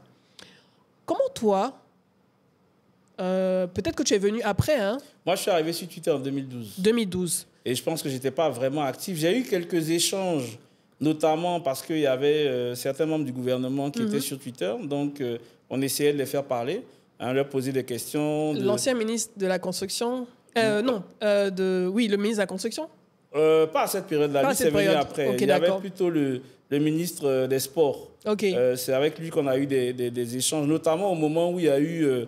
la mort d'Awa Fadiga, hein, qui avait été tué par un chauffeur de taxi. Qui a défrayé un peu la chronique. Oui. On a eu quand même des échanges pour savoir un peu qu'est-ce qui s'était passé. Bon, je ne vais pas relater un peu les échanges qu'on a eus, mais bon, ça a été un peu, comme on dit, quand on est responsable politique, des fois, on voit peut-être des choses, mais on dit autre chose pour pouvoir détourner un peu la réalité. Donc, ça a été un peu ces échanges-là. À cette période-là, justement, ça a été la première fois, bon, je suis coutumier du fait qui me bloque de Twitter, mais c'est ce qui est fabuleux, c'est Twitter, c'est qu'une personne te bloque, tu peux toujours t'exprimer pour que d'autres le voient. Dans un groupe Facebook, quand tu es bloqué, tu ne peux plus t'exprimer. Donc voilà, c'est pour ça que je continue sur Twitter. Quand tu regardes toutes tes interactions jusqu'à présent, quand tu vois un peu ce que tes tweets suscitent auprès d'une certaine audience et tout. Est-ce que des fois, tu ne crains pas pour ta vie ou ce genre de choses? Non. Pour ta famille, la sécurité de ta famille, par exemple. Parce que tu es factuel, tu dis ce que tu penses, tu respectes les règles comme tu le dis, tu n'injuries pas, tu dis, La vérité, mais en général, on dit la vérité rougit les yeux, mais ne les casse pas. Ça, c'est un extrait de la chanson de Ramsès de Kimon et tout. Mais il y en a qui ne supportent pas forcément ta vérité. Est-ce que des fois, tu te dis pas, peut-être au détour d'un... Même en France, hein, ça peut arriver, hein, au détour du chemin, quelqu'un peut venir me faire du mal ou bien pirater mes comptes, faire du mal à ma famille. Ah, en tout cas, celui qui a piraté mes comptes, il faut qu'il se réveille. Il faut qu'il se réveille très tôt. Hein. C'est un challenge. Ah non, oui, pirater le compte la de seule Tchèle chose qu'il peut faire, c'est peut-être de dupliquer. Mais c'est sûr que, vu, entre guillemets, la presse que j'ai, tu dupliques le compte de Tchèle Cobres, c'est sûr que c'est... Toi-même, tu auras des problèmes. Toi-même, tu auras des problèmes. Donc, voilà un peu. Non, j'ai pas de crainte. J'ai aucune crainte. Mon leitmotiv, c'est advienne que pourra. Je respecte les règles, je respecte la loi. Hein, je fais tout pour ne pas transgresser la loi. Peut-être que je me suis trompé une fois. J'ai transgressé une loi, je ne sais pas. Si je transgresse la loi, mais bon, j'assume ce qui va se passer. C'est vrai que les gens ont des craintes parce qu'effectivement, on se dit « Ah, le pays n'est pas sûr, il y a ci, cela ». Mais ça traduit justement l'état d'esprit ou l'état de terreur qui a été installé un peu dans nos pays. Voilà, moi, je n'ai pas cette crainte-là. C'est vrai que je comprends bien parce que quand vous avez une famille ou des gens pour qui vous comptez et ils ont envie vraiment que vous n'ayez pas de crainte, quoi. Moi, je viens chaque année, je suis parti depuis 2012, je suis autant venu 2 fois en Côte d'Ivoire. Je me dis que je passe à la DST ou bien à l'aéroport. Ben, si j'ai fait quelque chose ou si on m'en veut, ou si j'ai transgressé une règle, ben, c'est justement là-bas. Ou même, ils savent où j'habite. Hein, je pense qu'on sait retrouver tout le monde en Côte d'Ivoire. Donc, je n'ai pas de crainte. Peut-être que si un jour, entre guillemets, je ne dirais pas je prends la grosse tête parce que, comme j'ai dit, j'ai la grosse tête depuis que je suis petit. Je transgresse une règle parce que je pense que je suis trop arrivé, comme on dit. Ben, je subirai la rigueur de la loi. Mais j'essaie toujours, en tout cas, de respecter les règles. De ne pas transgresser les règles, de simplement... Par exemple, on en parlera pour les archives de la République, qui, bon, je gère plus ce compte parce que ça prend un peu de temps, mais qui est devenu effectivement la VAR. Si vous prenez une vidéo d'une personne qui a dit quelque chose en 2010 et d'une autre en 2020, sans passer par la case « mea culpa », en disant « Ah oui, je pensais ça et je pense ceci aujourd'hui », mais on vous met en contradiction, est-ce que ça, c'est puni par la loi? Si c'est puni par la loi, qu'on nous dise, hein, comme ça on va arrêter de le faire. Mais tant qu'on ne nous l'a pas dit et qu'il n'y a pas un texte de loi qui le dit, on continuera. On t'appelle le père de la VAR. En tout cas, l'un des pères de la VAR. Voilà, je préfère parce que je veux pas... Non, mais en tout cas, la VAR, en tout cas, cette VAR-là, avec les archives-là, franchement, c'est toi qui l'as initiée. Non, moi, je veux pas prendre de laurier, moi. Non, moi, je le dis. Tu es l'un des pères de la VAR. Okay. Je pense que ceux qui te suivent depuis de nombreuses années savent de quoi je parle. C'est-à-dire que tu te demandes, mais attends, mais c'est que lui-même, il a un dossier, même si moi-même, il a un dossier. Il a un dossier de VAR. Parce que il est capable de te ressortir des extraits vidéo, d'interviews, de passages télé et tout. Mais tu te demandes, mais comment il a réussi à enregistrer autant d'archives et à les segmenter, les découper, les conserver, les classer et tout? C'est un travail méticuleux. Non, je ne vais pas donner mon secret. Hein, parce que sinon, hein, c'est comme quand tu viens chez moi ici, tu donnes aussi certains secrets. C'est comme quand un féticheur va venir dire comment est-ce qu'il fait. Non, il garde un peu quelque chose pour lui. Non, mais pour être plus sincère, je conserve rien.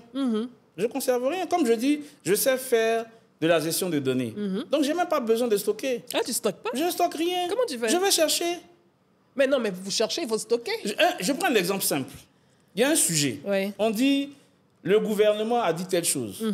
Mais forcément, c'est dans un conseil des ministres. Oui. Donc, tu lis le rapport du conseil des ministres, tu vois que le sujet a été traité. Tu vas chercher le journal télévisé sur YouTube, là où on parlait de ça. C'est terminé. Tu captures. Oui, mais quand même, ça te prend... Il faut écouter, ça prend 10 minutes. Ça prend 10 minutes. Ça ne prend pas du temps. Donc, tu peux faire comme ça, sortir ce que tu veux.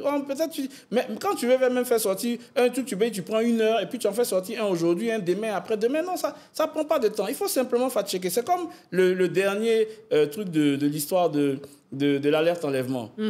Mais j'ai regardé, je suis allé chercher alerte enlèvement, pays africain, je regarde Maroc. Je dis, bon, OK, il n'y a pas de problème, c'est que si le Maroc... Et là, la date, on dit 2022-2023. C'est ça. Non, on n'est pas le premier.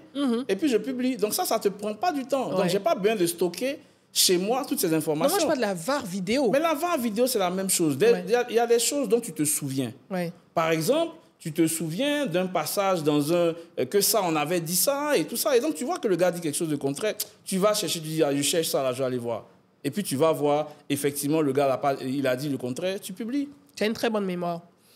Oui, j'essaie de travailler ma mémoire. C'est vrai que j'oublie aussi des choses, mais j'essaie de travailler ma mémoire pour pouvoir me rappeler qu'on avait dit ci. Après, quand tu t'intéresses à un sujet, tu gardes quand même dans le creux de ta tête certains événements. Si on dit, par exemple, que, je dis n'importe quoi, un établissement devait ouvrir ou bien va ouvrir l'année prochaine, tu sais très bien qu'il y a 3 ans, on a dit que ça devait ouvrir. Tu vas rechercher pour dire, voici ce qu'il avait dit. C'est ça. Moi, voilà. j'ai une mémoire, on va dire, sensiblement pareil, même si moi, je ne suis pas très... je ne retiens pas les visages, par exemple. Mais quand j'ai capté une information et que je vois une autre information, j'arrive à faire ce travail de synthétisation. Voilà, c'est assez et à me dire, simple. je vais aller chercher également. Ça ne me prend pas du temps. Après, peut-être que c'est mon talent, hein, mais sinon, ça ne me prend pas du temps.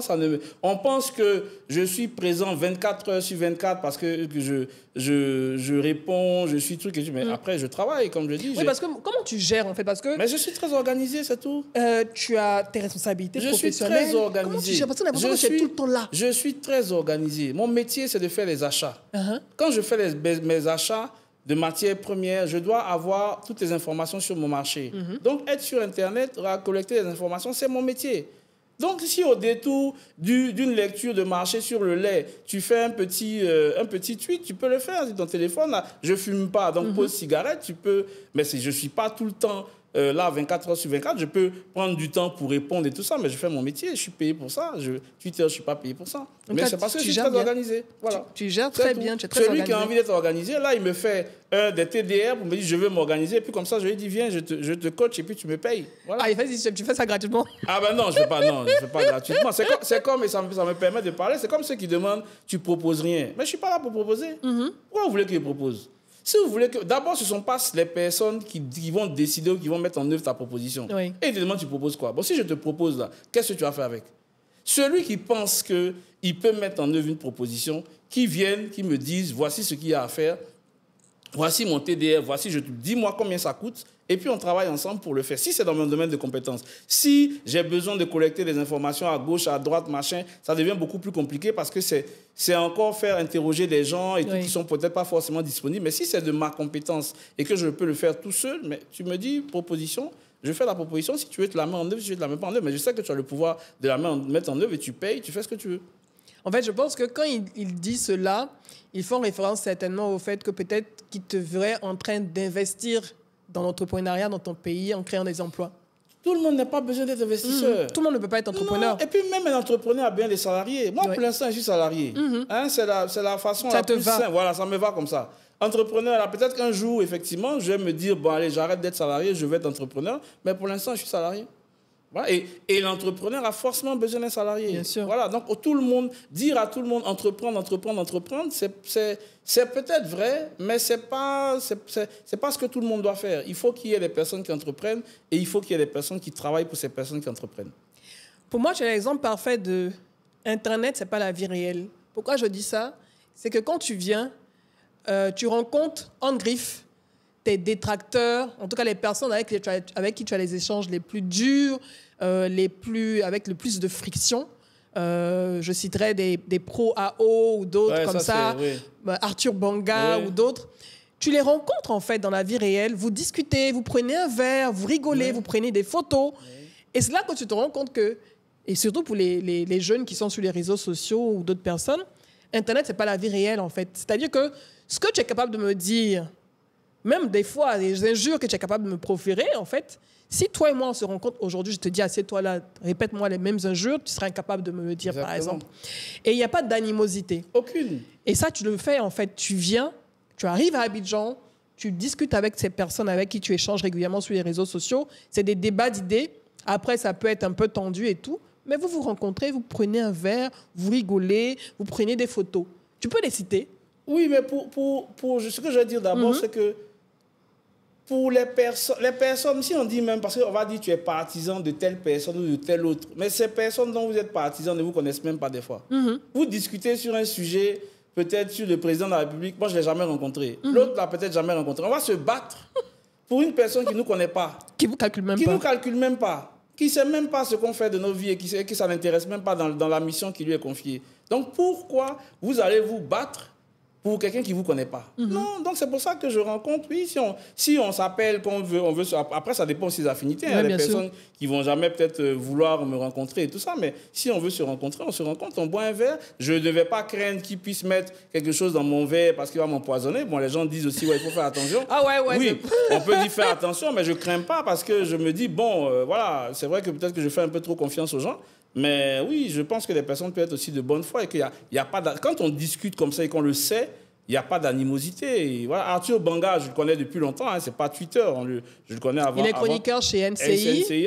Professeur Arthur Banga. Professeur Arthur Banga, hein, il dit que je suis son GOAT adjoint, c'est pas grave, on va trouver dans quelle mesure je passerai le principal et lui l'adjoint.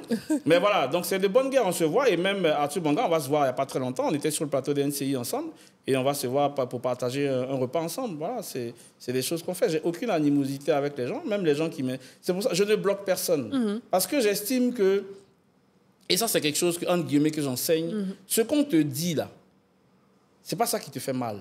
C'est comment toi-même t'y prends. À partir du moment, si tu as réussi à canaliser ça, c'est toi qui décides quand tu te fâches ou tu ne te fâches pas. C'est pas facile, c'est vrai, mais il faut construire ça. Parce que sinon, si tu n'es pas préparé à l'exposition, mais tu vas péter un câble. Et puis, il faut être comme un boxeur, je l'ai dit au départ. Il faut apprendre à recevoir des coups, à en donner et à en esquiver. Mais les gens, ils ont des maisons en verre et ils veulent lancer des pierres à leurs voisins. Non. Si tu es fragile, mets-toi à côté. Tu es fragile, il faut te mettre à côté. Si tu es venu pleurer devant nous sur Internet, il faut quitter le game. Parce que les gens, il n'y a jamais quelqu'un qui va faire du dynamisme. Toi-même, tu l'as vécu, tu vois. Comment les gens sont virulents quand tu postes des choses. Hein, tu parles de ton fils, on te dit, ah oui, elle parflotte, elle machin. Ils n'ont pas vécu, ils ne savent pas ce que tu dis. Et ils viennent... Non. C'est toi maintenant qui vas pouvoir te dire, bon, ce qu'ils disent là, ah, ça m'a fait mal. Non, ça ne te fait pas mal, tu passes dessus. Non, mais là, en fait, c'est là où, pour moi, hein, c'est différent. C'est-à-dire que tu peux t'attaquer à moi. Après, il y a différents niveaux. Si tu as quelqu'un, tu vois régulièrement le profil revenir. Et puis, en fait, tu te rends compte que, je m'excuse du terme, hein, tu as l'impression que c'est une mouche qui est en train de t'emmerder. Mais à un moment donné, ce n'est pas constructif. C'est-à-dire qu'on peut avoir un débat d'idées intelligent, pertinent, mais quand c'est quelqu'un qui n'a rien à dire d'intéressant... Tu le masques simplement. Non, en fait, à un moment donné, je valorise l'accès à mon profil. Tu vois ce que je veux dire? D'accord. Okay. La visibilité même à mon profil, c'est comme si tu as accès à un club. Ouais. Donc, à un moment donné, je me dis, mais... Tu n'as pas le droit d'avoir accès. J'entends un bruit, ça me fatigue, en fait. Bon, casse-toi, ou bien je te bloque. Ça, c'est mon droit. Oui, non, moi je suis d'accord. Oui, le plus élémentaire. Maintenant, pour revenir même à ce sujet par rapport à mon fils, comme je disais, on peut s'attaquer à moi. J'ai aucun problème. Des fois même, je passe mon temps, quand j'ai beaucoup de temps à tuer, là, je vais pas emmerder, mais en tout cas, je vais jouer le jeu, je vais te répondre avec sarcasme. Je vais continuer la conversation avec toi. Des fois, on va me dire, mais la vieille, il faut laisser tout ça là. Parce que j'ai du temps à perdre, en fait, tu vois. On peut s'attaquer à moi sans problème. Mais quand il s'agit de mes enfants, là, c'est autre chose. C'est là je deviens méconnaissable. C'est que tu ne touches pas. Déjà, même sur ce point-là, quand j'ai fait la publication, parce que, tu sais, nous, les parents, on s'oublie. On pense qu'on est sur Facebook, tu vois. Et j'avais l'habitude de le faire quand tu as ton enfant qui dit quelque chose, qui fait quelque chose. Nous, les parents, on va partager, on a un train d'intelligence, surtout, on va le partager et tout. Et le jour du décès donc, de la reine, il passe à côté dans le salon et puis voilà, il me sort la phrase qui m'a sorti et tout. J'ai oublié que Twitter... c'est la rue. C'est la rue, c'est la jungle.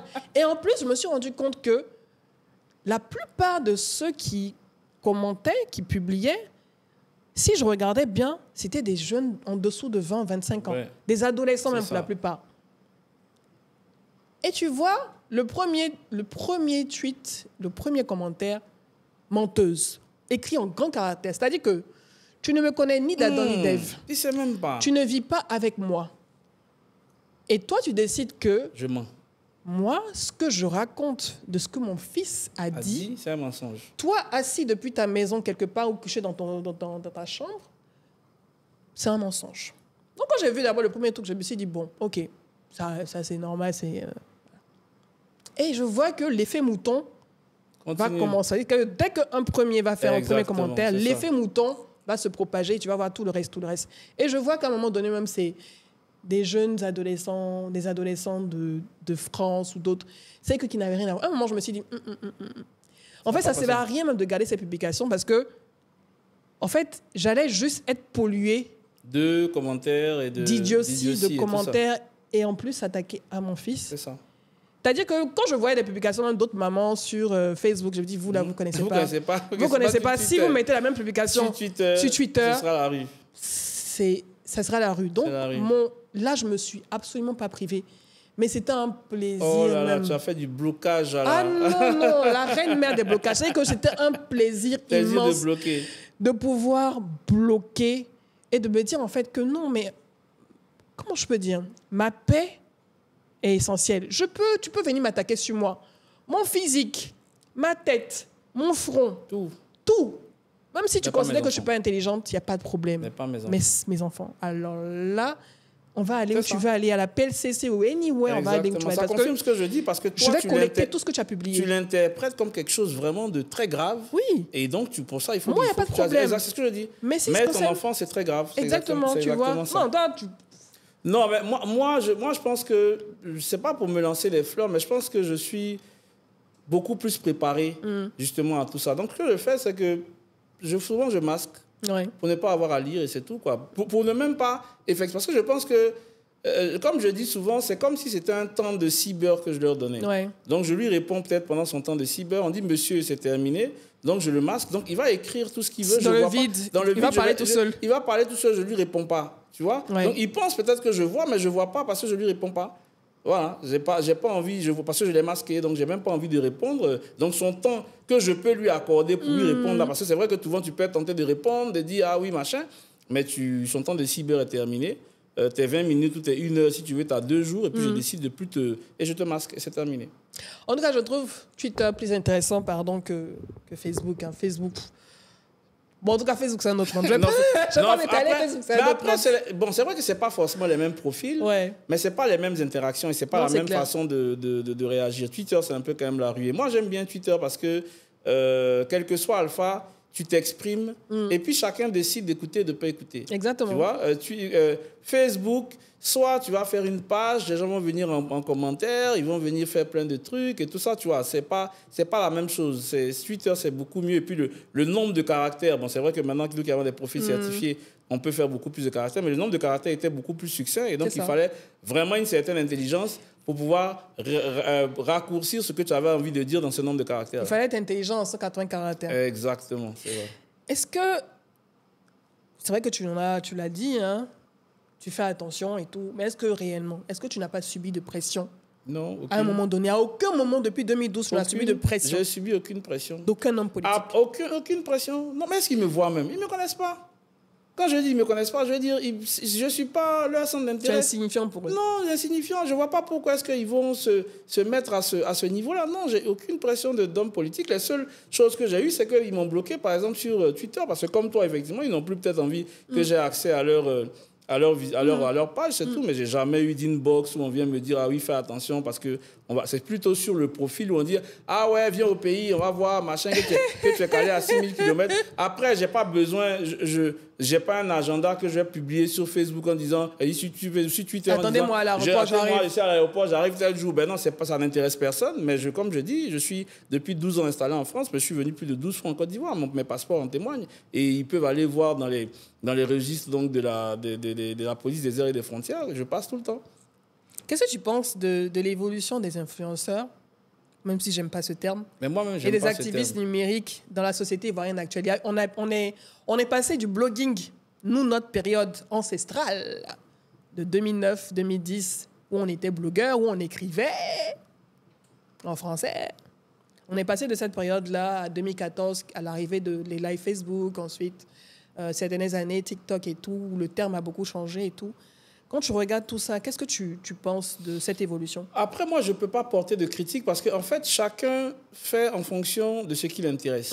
De la même façon d'où on peut dire, moi, ce que je fais, c'est des conneries. On peut dire aussi ce qu'ils font sont des conneries. Donc, chacun a le droit de juger. Donc, moi, je ne me permets pas de juger ce qu'ils font. Ils ont choisi un canal, ils le font. Influenceur, des fois, le terme est galvaudé parce que l'influenceur, c'est quand même quelqu'un qui permet aussi, et c'est commercial, hein, il gagne de l'argent il vit de ça, il fait des placements de produits, il fait de la pub, il fait...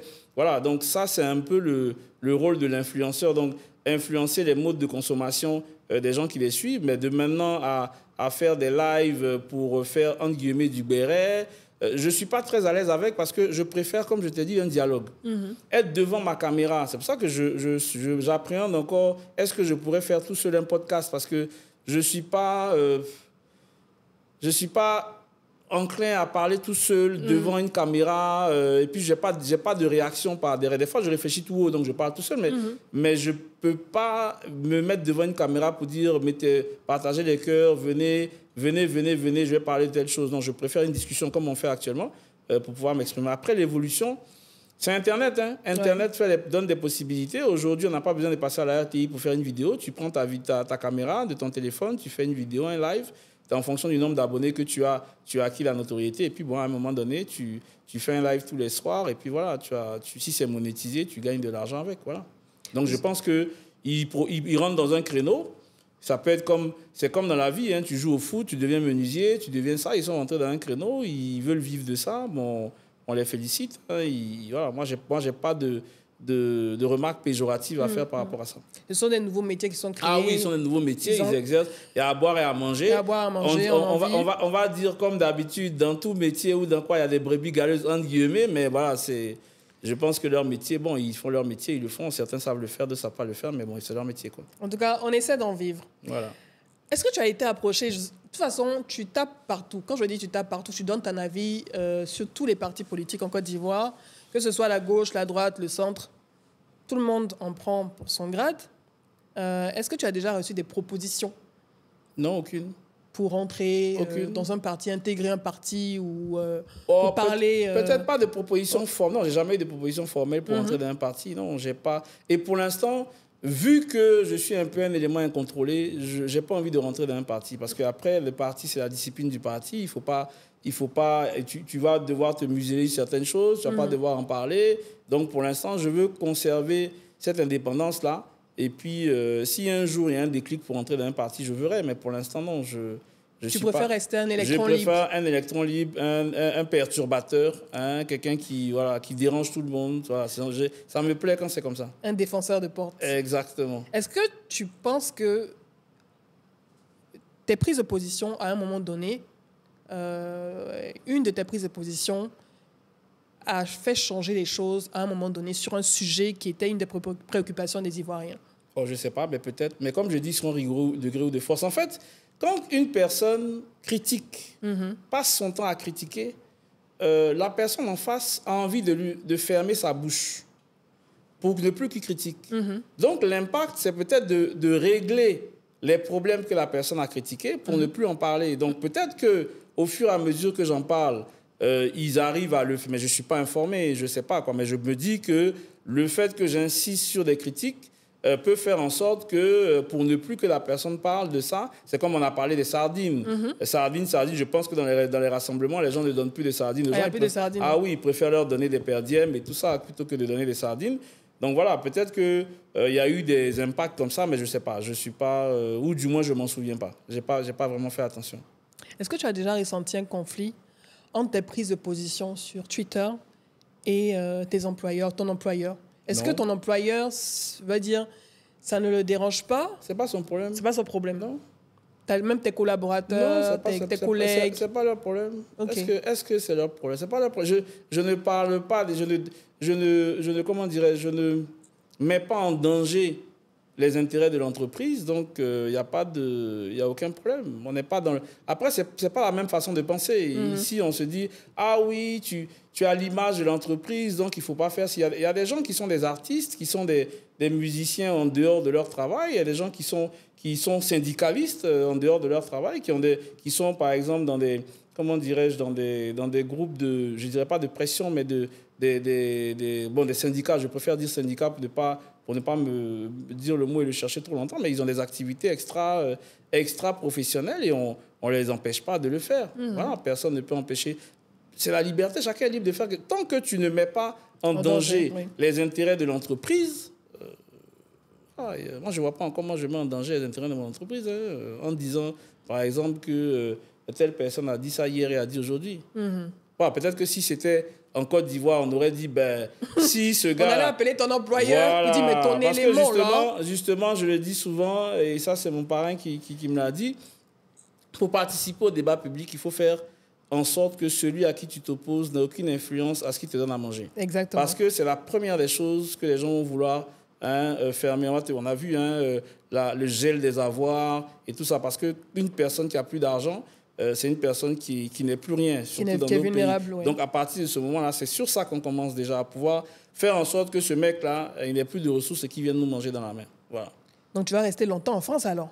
Après, je ne suis pas parti en France à cause de la politique. Je suis parti en France parce que je suis allé me former.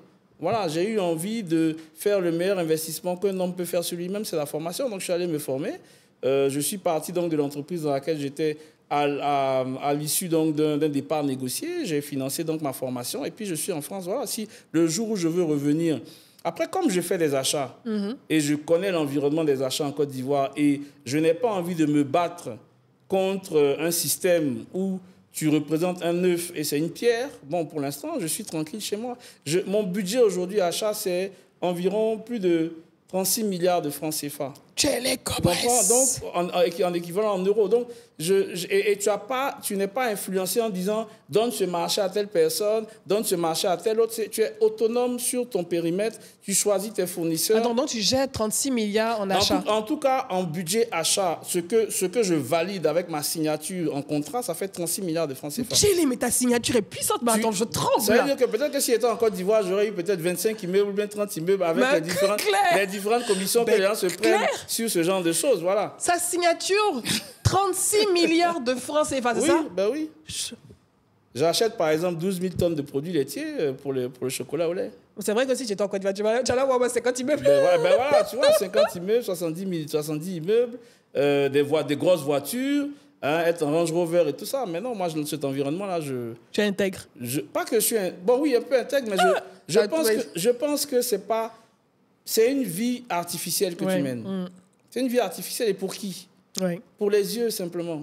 Pour les matchs vus. Et tu te mets même en insécurité. Oui, parce qu'à tout moment... Exactement. On va te sanctionner. Exactement. On va trouver, en fait, la faille. Forcément. Oui. Voilà, tu te mets en insécurité. Voilà. Donc, tu es tranquille là où tu es? Bah oui, je suis tranquille là où je suis. Je mène ma petite vie, tranquille, incognito. Tu es heureux, voilà, tu es heureux avec ta femme? Je suis très heureux avec ma femme, ouais. Tu es en couple depuis combien de temps? Tu es marié depuis combien de temps? Je suis marié depuis 16 ans. Je suis marié en 2008. Ouais. Ah, tu es mon vieux pain.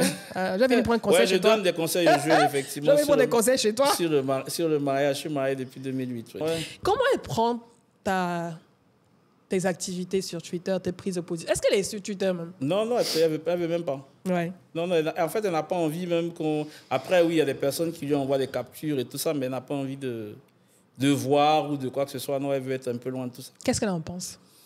Je ne sais pas, il faut lui poser la question, mais... Ah, mais attends, c'est toi qui dois avec elle? Non, je pense qu'il faut lui poser la question. Elle dira sincèrement ce qu'elle en pense, mais... attends, Martial... Pas que ça ne lui plaît pas, mais bon, elle me laisse faire ce que je veux, quoi. Elle n'aurait pas fait, ça ne fait pas partie de ce qu'elle aurait envie de faire, mais elle me laisse le faire. Voilà, c'est tout. Elle est plus posée, plus calme que toi? On peut dire qu'on est pareil. Ah bon? En général, on dit que les contraires s'attirent. Ben, les oiseaux de même plumage vont ensemble aussi. On peut dire qu'on est pareil et qu'on s'est bien choisi. Voilà. Donc, elle est aussi perturbatrice comme toi. Bon, pas perturbatrice, mais elle a une forte personnalité, oui. Elle a de l'ascendant sur toi? Ça dépend du domaine. J'ai dit qu'elle était un homme soumis, donc voilà, oui, forcément.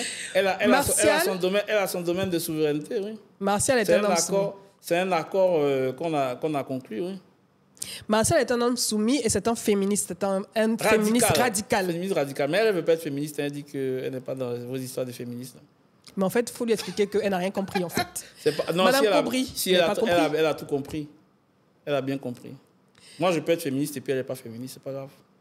C'est vrai que des fois, quand je lis tes publications, tes tweets sur les femmes, c'est un peu borderline. Hein. Tu dis que tu es pro-féministe, mais oui, mais on peut accepter qu'on décrive la situation. Parce qu'aujourd'hui, je veux dire, les gens sont d'accord avec moi. Aujourd'hui, Les gens parlent du patriarcat, on ne veut plus le patriarcat, mais on cherche encore à maintenir certains, entre guillemets, privilèges du patriarcat, notamment le privilège de l'apport financier. C'est-à-dire qu'aujourd'hui, vous allez rencontrer une jeune fille dans la rue, vous allez lui dire qu'elle vous plaît, vous lui devez déjà de l'argent. Mais en fait, à partir de ce moment-là, est-ce que tu t'adresses à une féministe? Moi, je ne sais pas. Non, elle n'est pas féministe. Moi, je ne sais pas. Voilà je ne sais pas. Je ne vais pas dire quelque chose que demain, on va... je ne sais tu veux pas généraliser? Je ne sais pas. Je dis seulement que ça, c'est un phénomène que beaucoup de personnes peuvent remarquer. Les problèmes arrivent, les mèches à faire ceci, que comme je suis belle là, tu m'as vu comme ça, il faut commencer à prendre en charge. Non. Alors que il faudrait, si on parle d'égalité entre les hommes et les femmes, il faudrait qu'on soit aussi égaux sur ce genre de questions. Je suis totalement d'accord. Voilà. C'est exactement ça, en fait. C'est-à-dire que ce système de pensée qui a été mis en place par le patriarcat où la femme dépend de l'homme, quand finalement ça ne vous arrange pas, vous dites « Ah, mais oui, elles sont matérialistes et tout. » Oui, bon, après, c'est un travail de sensibilisation. Toutes les femmes ne s'intéressent pas forcément à ce sujet-là. Mais celles qui portent cette voix, les féministes, sont régulièrement attaquées là-dessus. Mais toutes les femmes ne sont pas féministes. Tu vois ce que je veux dire? Tout le monde est attaqué. Moi, je ne sais pas pourquoi est-ce que les gens sont un peu frileux sur les... On attaque tout le monde. Acceptez d'être attaqué aussi. Mais qui a dit qu'on n'accepte pas d'être attaqué? Non, je veux dire que je souris quand je lis certaines de tes... Donne un exemple, par exemple, et puis on n'en dit pas, si tu te souviens. Je crois que tu parlais de... C'était pas prostitution, je sais plus trop. En fait, certains tweets qui sont pour moi un peu sexistes, misogynes. En tout cas, je me rappelle plus. Mais ça me faisait sourire et je me disais, baf. Mais bon, je vais pas rentrer dans le débat avec toi sur ce tweet-là, tu vois, sur ces tweets-là. Mais je regardais ces tweets. Mais je savais que tu titillais. En général, tu titilles. Oui, je suis habitué, tu vois. Je suis un peu taquin. C'est pour ça que je ne réponds pas. Je parle un peu de sujets de société, notamment. Parce que aussi, pour pouvoir aussi... Après, si je parle des femmes, je ne parle pas forcément des féministes. Non, bien sûr. Voilà, donc je peux parler du comportement des femmes qui résulte justement... Moi, je pense que c'est, entre guillemets, un avantage, même si les gens ne sont pas d'accord, mais c'est un avantage du patriarcat. Le fait que, de la même façon dont on dit la place de la femme, c'est à la cuisine, par exemple, et qu'on trouve péjoratif, la même façon dont c'est à l'homme de payer tout, par exemple, ça peut être aussi péjoratif. Parce que tu es un homme et du fait que c'est toi, tu es un homme, toutes les ressources que tu gagnes doivent être celles qui gèrent la famille. C'est une responsabilité que tu as, donc il faut prendre aussi la responsabilité de la cuisine comme une responsabilité. C'est pas péjoratif. Voilà, maintenant, le prendre pour péjoratif parce que les gens en font des chansons, même si elle est ingénieure, même si elle est ceci, sa place est dans la cuisine, oui, ça c'est un peu peut-être borderline, mais tout le monde attaque tout le monde. Il faut accepter les attaques et puis polisser son discours ou bien comment dire, armer beaucoup plus son discours pour être beaucoup plus convaincant, c'est tout. Et puis comme je dis, si on est faible, on va toujours se faire écraser. Faire en sorte de devenir fort mentalement, c'est ça qu'il faut commencer à faire. Commencer à travailler son mental, parce que le mental, c'est la première des choses qui va vous détruire. Une personne prend un ascendant sur votre mental, une personne a un ascendant sur vos peurs, elle vous détruit. Donc, commencez déjà à le faire, et puis à un moment donné... Mais en fait, comme je dis, j'ai aucun problème. Hein. Moi, j'adore ce genre de débat. Si tu vas le remarquer, j'interagis. En tout cas, quand j'ai du temps à perdre, on va interagir. Et en général, quand les arguments sont faibles, en général, la personne s'énerve. Tu vois ce que je veux dire? Et ça, on le remarque. Je fais un coucou à ma très chère Paul Ocry, ma très chère féministe aussi, radicale, que je salue également. Je dis qu'il m'a bloqué aussi. Je n'ai pas entendu. Je salue également ma très chère Mégane Beau, présidente de la Ligue des femmes. Voilà. Tu comprends donc que il y a une seule féministe qui me tolère. Tu abuses. Je fais un gros bisou. Tu abuses. Désiré Denéo. Coucou à Désiré et tout. En fait, ce que je veux dire, c'est que... Tu titilles, tu taquines. Moi, je te comprends. Hein. Je sais que tu taquines en général. C'est pour ça que, bof, voilà, je passe à côté, quoi. Mais je les salue et puis on continue le combat. On va bientôt terminer. Hein. Ouais. Tes aspirations. C'est vrai qu'on a fait le tour de alors, ton parcours. Moi, je veux vraiment une société ivoirienne un peu plus juste, notamment la justice sociale. Oui. Hein. L'égalité des chances, mais la vraie égalité des chances. J'ai parlé de mon parcours à l'INPHB.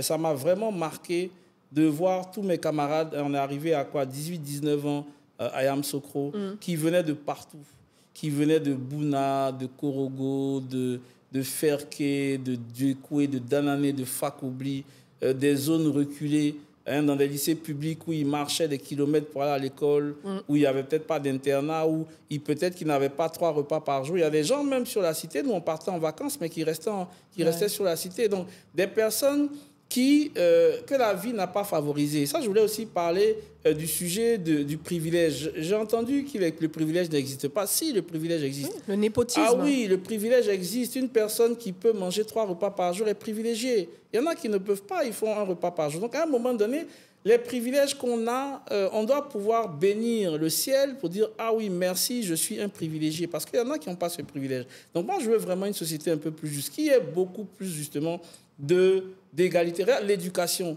Si dans l'école publique, là où les parents qui n'ont pas de moyens peuvent envoyer leurs enfants, il n'y a pas une éducation saine, où ils sont 80, 100, 120 en classe, mais on va former, il y aura toujours des personnes qui vont bien se former parce que leurs parents ont des moyens et d'autres qui ne vont pas pouvoir le faire. C'est pour ça que je pense qu'il faut faire une très grosse action sur l'éducation nationale. En Côte d'Ivoire aujourd'hui, quand vous avez un peu d'argent, c'est d'abord l'école privée ivoirienne.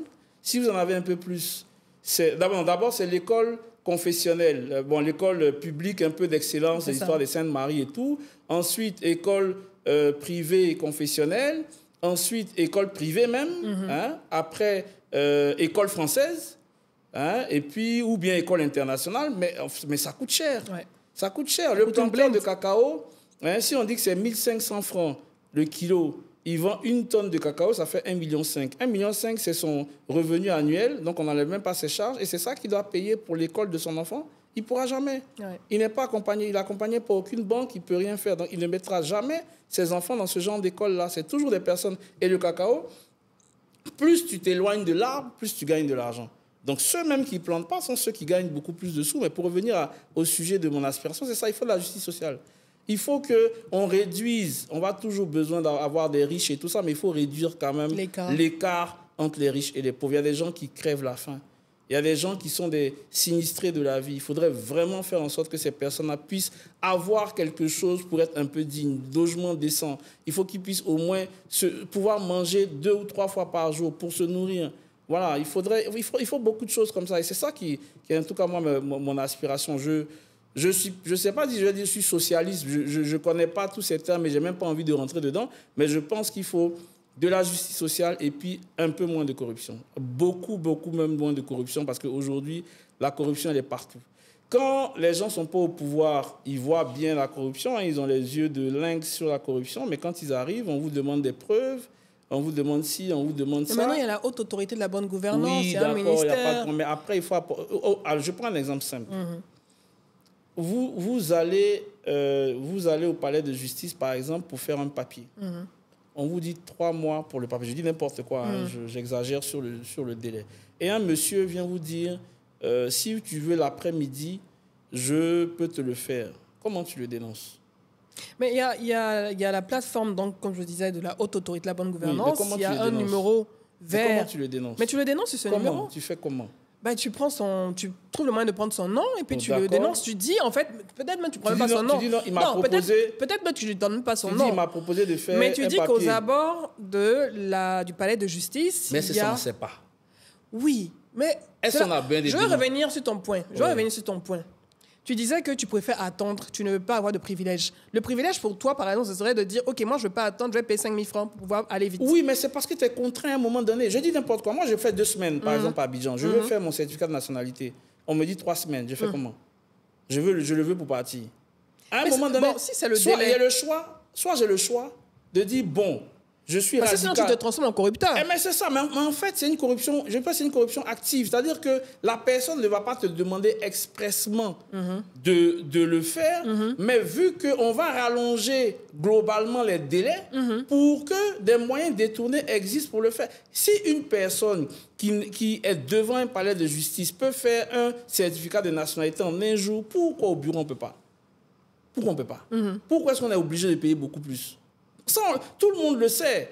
Maintenant, quand tu vas venir faire une déclaration, on va te demander quelles sont les preuves, c'est qui, c'est ça. Si tu as une petite erreur dans la Constitution et ta preuve, on va pas t'écouter. Mais il y a un consommateur averti en vaut deux. Mais oui, mais un consommateur averti en vaut deux, je te dis, effectivement, les gens ont dénoncé là-bas. Le ministre Pierre Demba a appelé lui-même pour demander à ce qu'on restitue l'argent des gens. Ça, c'était quand il était... Pierre Demba, c'est le ministre de, oui, de, non, pas de la Pierre Demba. Santé. Non, il y avait un... non, comment il s'appelle? Excuse-moi. Le ministre Wagon. Non, il dit qu'il est allé à l'Assemblée nationale. Comment il s'appelle? Ah oui, j'ai un trou. Moi aussi, j'ai un trou. Comment il s'appelle? Comment s'appelle le ministre de la Justice? Mettez ça en commentaire. Sanson Kambilé, oui. Sanson Kambilé. Oui, on est vieux, on a un trou de mémoire comme ça. On l'a appelé, il a appelé plusieurs fois. Les postes, je peux les retrouver. Il a appelé plusieurs fois pour que les gens puissent restituer l'argent et tout ça qu'ils avaient indûment pris. Mais donc, tu vois, ça a un impact. Oui, mais ils sont combien? C'est ça le truc. Moi, je pense que si on réduit drastiquement les délais. Si on fait moins d'interactions entre les hommes et les... Parce que c'est le fait... on digitalise même la transparence. Oui, mais bien pourquoi sûr. est-ce que même j'ai besoin d'avoir 17 certificats de nationalité? Je suis ivoirien, Je suis ivoirien. Pourquoi j'ai besoin de faire un certificat de nationalité à chaque fois? Une production initiale suffirait et puis le numéro permettrait de... C'est fini, le numéro permet. Même si on dit de reproduire le numéro, c'est le même là quand on envoie une copie, on te sort une copie qu'on tu à la date et c'est fini. On n'a plus besoin de faire toute la procédure, d'aller encore de regarder la pièce d'identité. Avec une base de données centralisée. Terminé. Aujourd'hui, je vais terminer sur ça. Aujourd'hui, il n'existe pas de base de données. Je ne sais pas si, peut-être que j'ai menti, hein, mais si je mens, ils n'ont qu'à me contredire. Est-ce qu'aujourd'hui, les juges qui signent les certificats de nationalité, ils ont un registre où ils savent combien de certificats de nationalité on a donné? Oui, je pense que ça existe. Bon, d'accord, ok. Bon, je pense que ça n'existe pas. Je ne suis pas sûr qu'il y ait un registre qui recense le nombre de fois où on t'a donné un certificat de nationalité ou le nombre de fois où on t'a donné un extrait de naissance. Bon, il faut rechercher. On parle de gestion de données. Fact-check. Oui, je vais fact-checker, mais je pense qu'on parle de... Fact-check et tu m'apportes la réponse. Mais je veux dire, à quoi ça sert qu'un extrait de naissance soit valide 3 mois? Mais le point de la fraude aussi, non, faut pas le négliger. C'est pour ça que c'est demandé régulièrement. De quoi? Des documents administratifs. L'enfant est né dans une maternité. Oui. La maternité a fait le document, on allait faire la déclaration à l'état civil. Mais c'est terminé, ça ne change jamais. Ça ne va jamais changer, sauf s'il va se marier. Maintenant, il se marie avant, je ne sais pas quoi, avant 18 ans, ou avant, je ne sais pas, à 21 ans. Mais avant ça, qu'est-ce qui change dans son truc? Rien du tout. Une personne qui est mariée, avant qu'elle divorce ou bien avant qu'elle meure, rien de change. Il y a la date de naissance, le nom des parents, ça ne change pas. Donc pourquoi est-ce qu'on a besoin d'un nouveau document? Encore pire, pour faire un extrait de naissance, on a besoin d'un ancien extrait de naissance. Oui. Mais pour faire un certificat de nationalité, même si tu as déjà eu un certificat de nationalité, il faut que tu viennes avec un extrait de naissance et une pièce d'identité de ton parent. Pourquoi on ne vient pas avec l'ancien certificat de nationalité? Pour que simplement on donne une copie du certificat. Ça, c'est un exemple. Hein, c'est de la petite corruption, mais il y a tellement... Si on doit faire un podcast seulement pour ce sujet, tu vois. Ça sera le premier épisode de ton prochain podcast avec des invités. Exactement, pas de souci. Mais en tout cas, je sais que tu tiens à faciliter la vie des Ivoiriens, à améliorer leur bien-être. Ah oui. Et ça se voit, ça se lit dans tes publications et tout. Et surtout, terminé par la jeunesse. Je sais que tu tiens aussi au bien-être de la jeunesse ivoirienne. Si tu avais un message pour cette jeunesse qui voit un futur peut-être pas tellement radieux, avec toutes les difficultés qu'il y a en ce moment, les crises qu'il y a à l'international, le marché de l'emploi qui se rétrécit d'année en année, avec un gros problème d'adéquation entre la formation, l'emploi et tout, et la cherté de la vie, l'inflation et tout ça. Quel message tu pourrais donner à un jeune pour qu'il soit prêt pour les 10 prochaines années à venir? Qu'est-ce que tu lui dirais? Déjà, moi, je veux dire, quel que soit... Après, il faut faire la différence entre l'école et la formation. C'est-à-dire, même si il va à l'école et qu'il a ses diplômes, il faut qu'il se forme. Dans ce qu'il fait, il faut toujours se former. Hein, que ce soit pour avoir un diplôme ou bien pour avoir une qualification, il faut se former. Tu es mécanicien, tu es pousseur de ceci ou de cela, il faut te former pour pouvoir être vraiment compétent là où tu es. Et quand tu es bien formé, hein, que ce soit pour un diplôme ou pas pour un diplôme, tu peux faire rémunérer ça. Après, c'est vrai qu'aujourd'hui, on parlera de gains faciles, on parlera de plein de choses, mais il y a des gens qui vivent quand même aussi dans la pauvreté. Moi, je le dis. Et la pauvreté, elle fait en sorte que des gens sont obligés, entre guillemets, c'est comme la corruption active ou passive, de passer par des chemins détournés. Après, c'est ta personnalité qui va faire que... Parce qu'on peut dire 2 enfants, il y en a un qui est dans la même condition que qui ne le fait pas, mais c'est sa personnalité. Voilà, donc...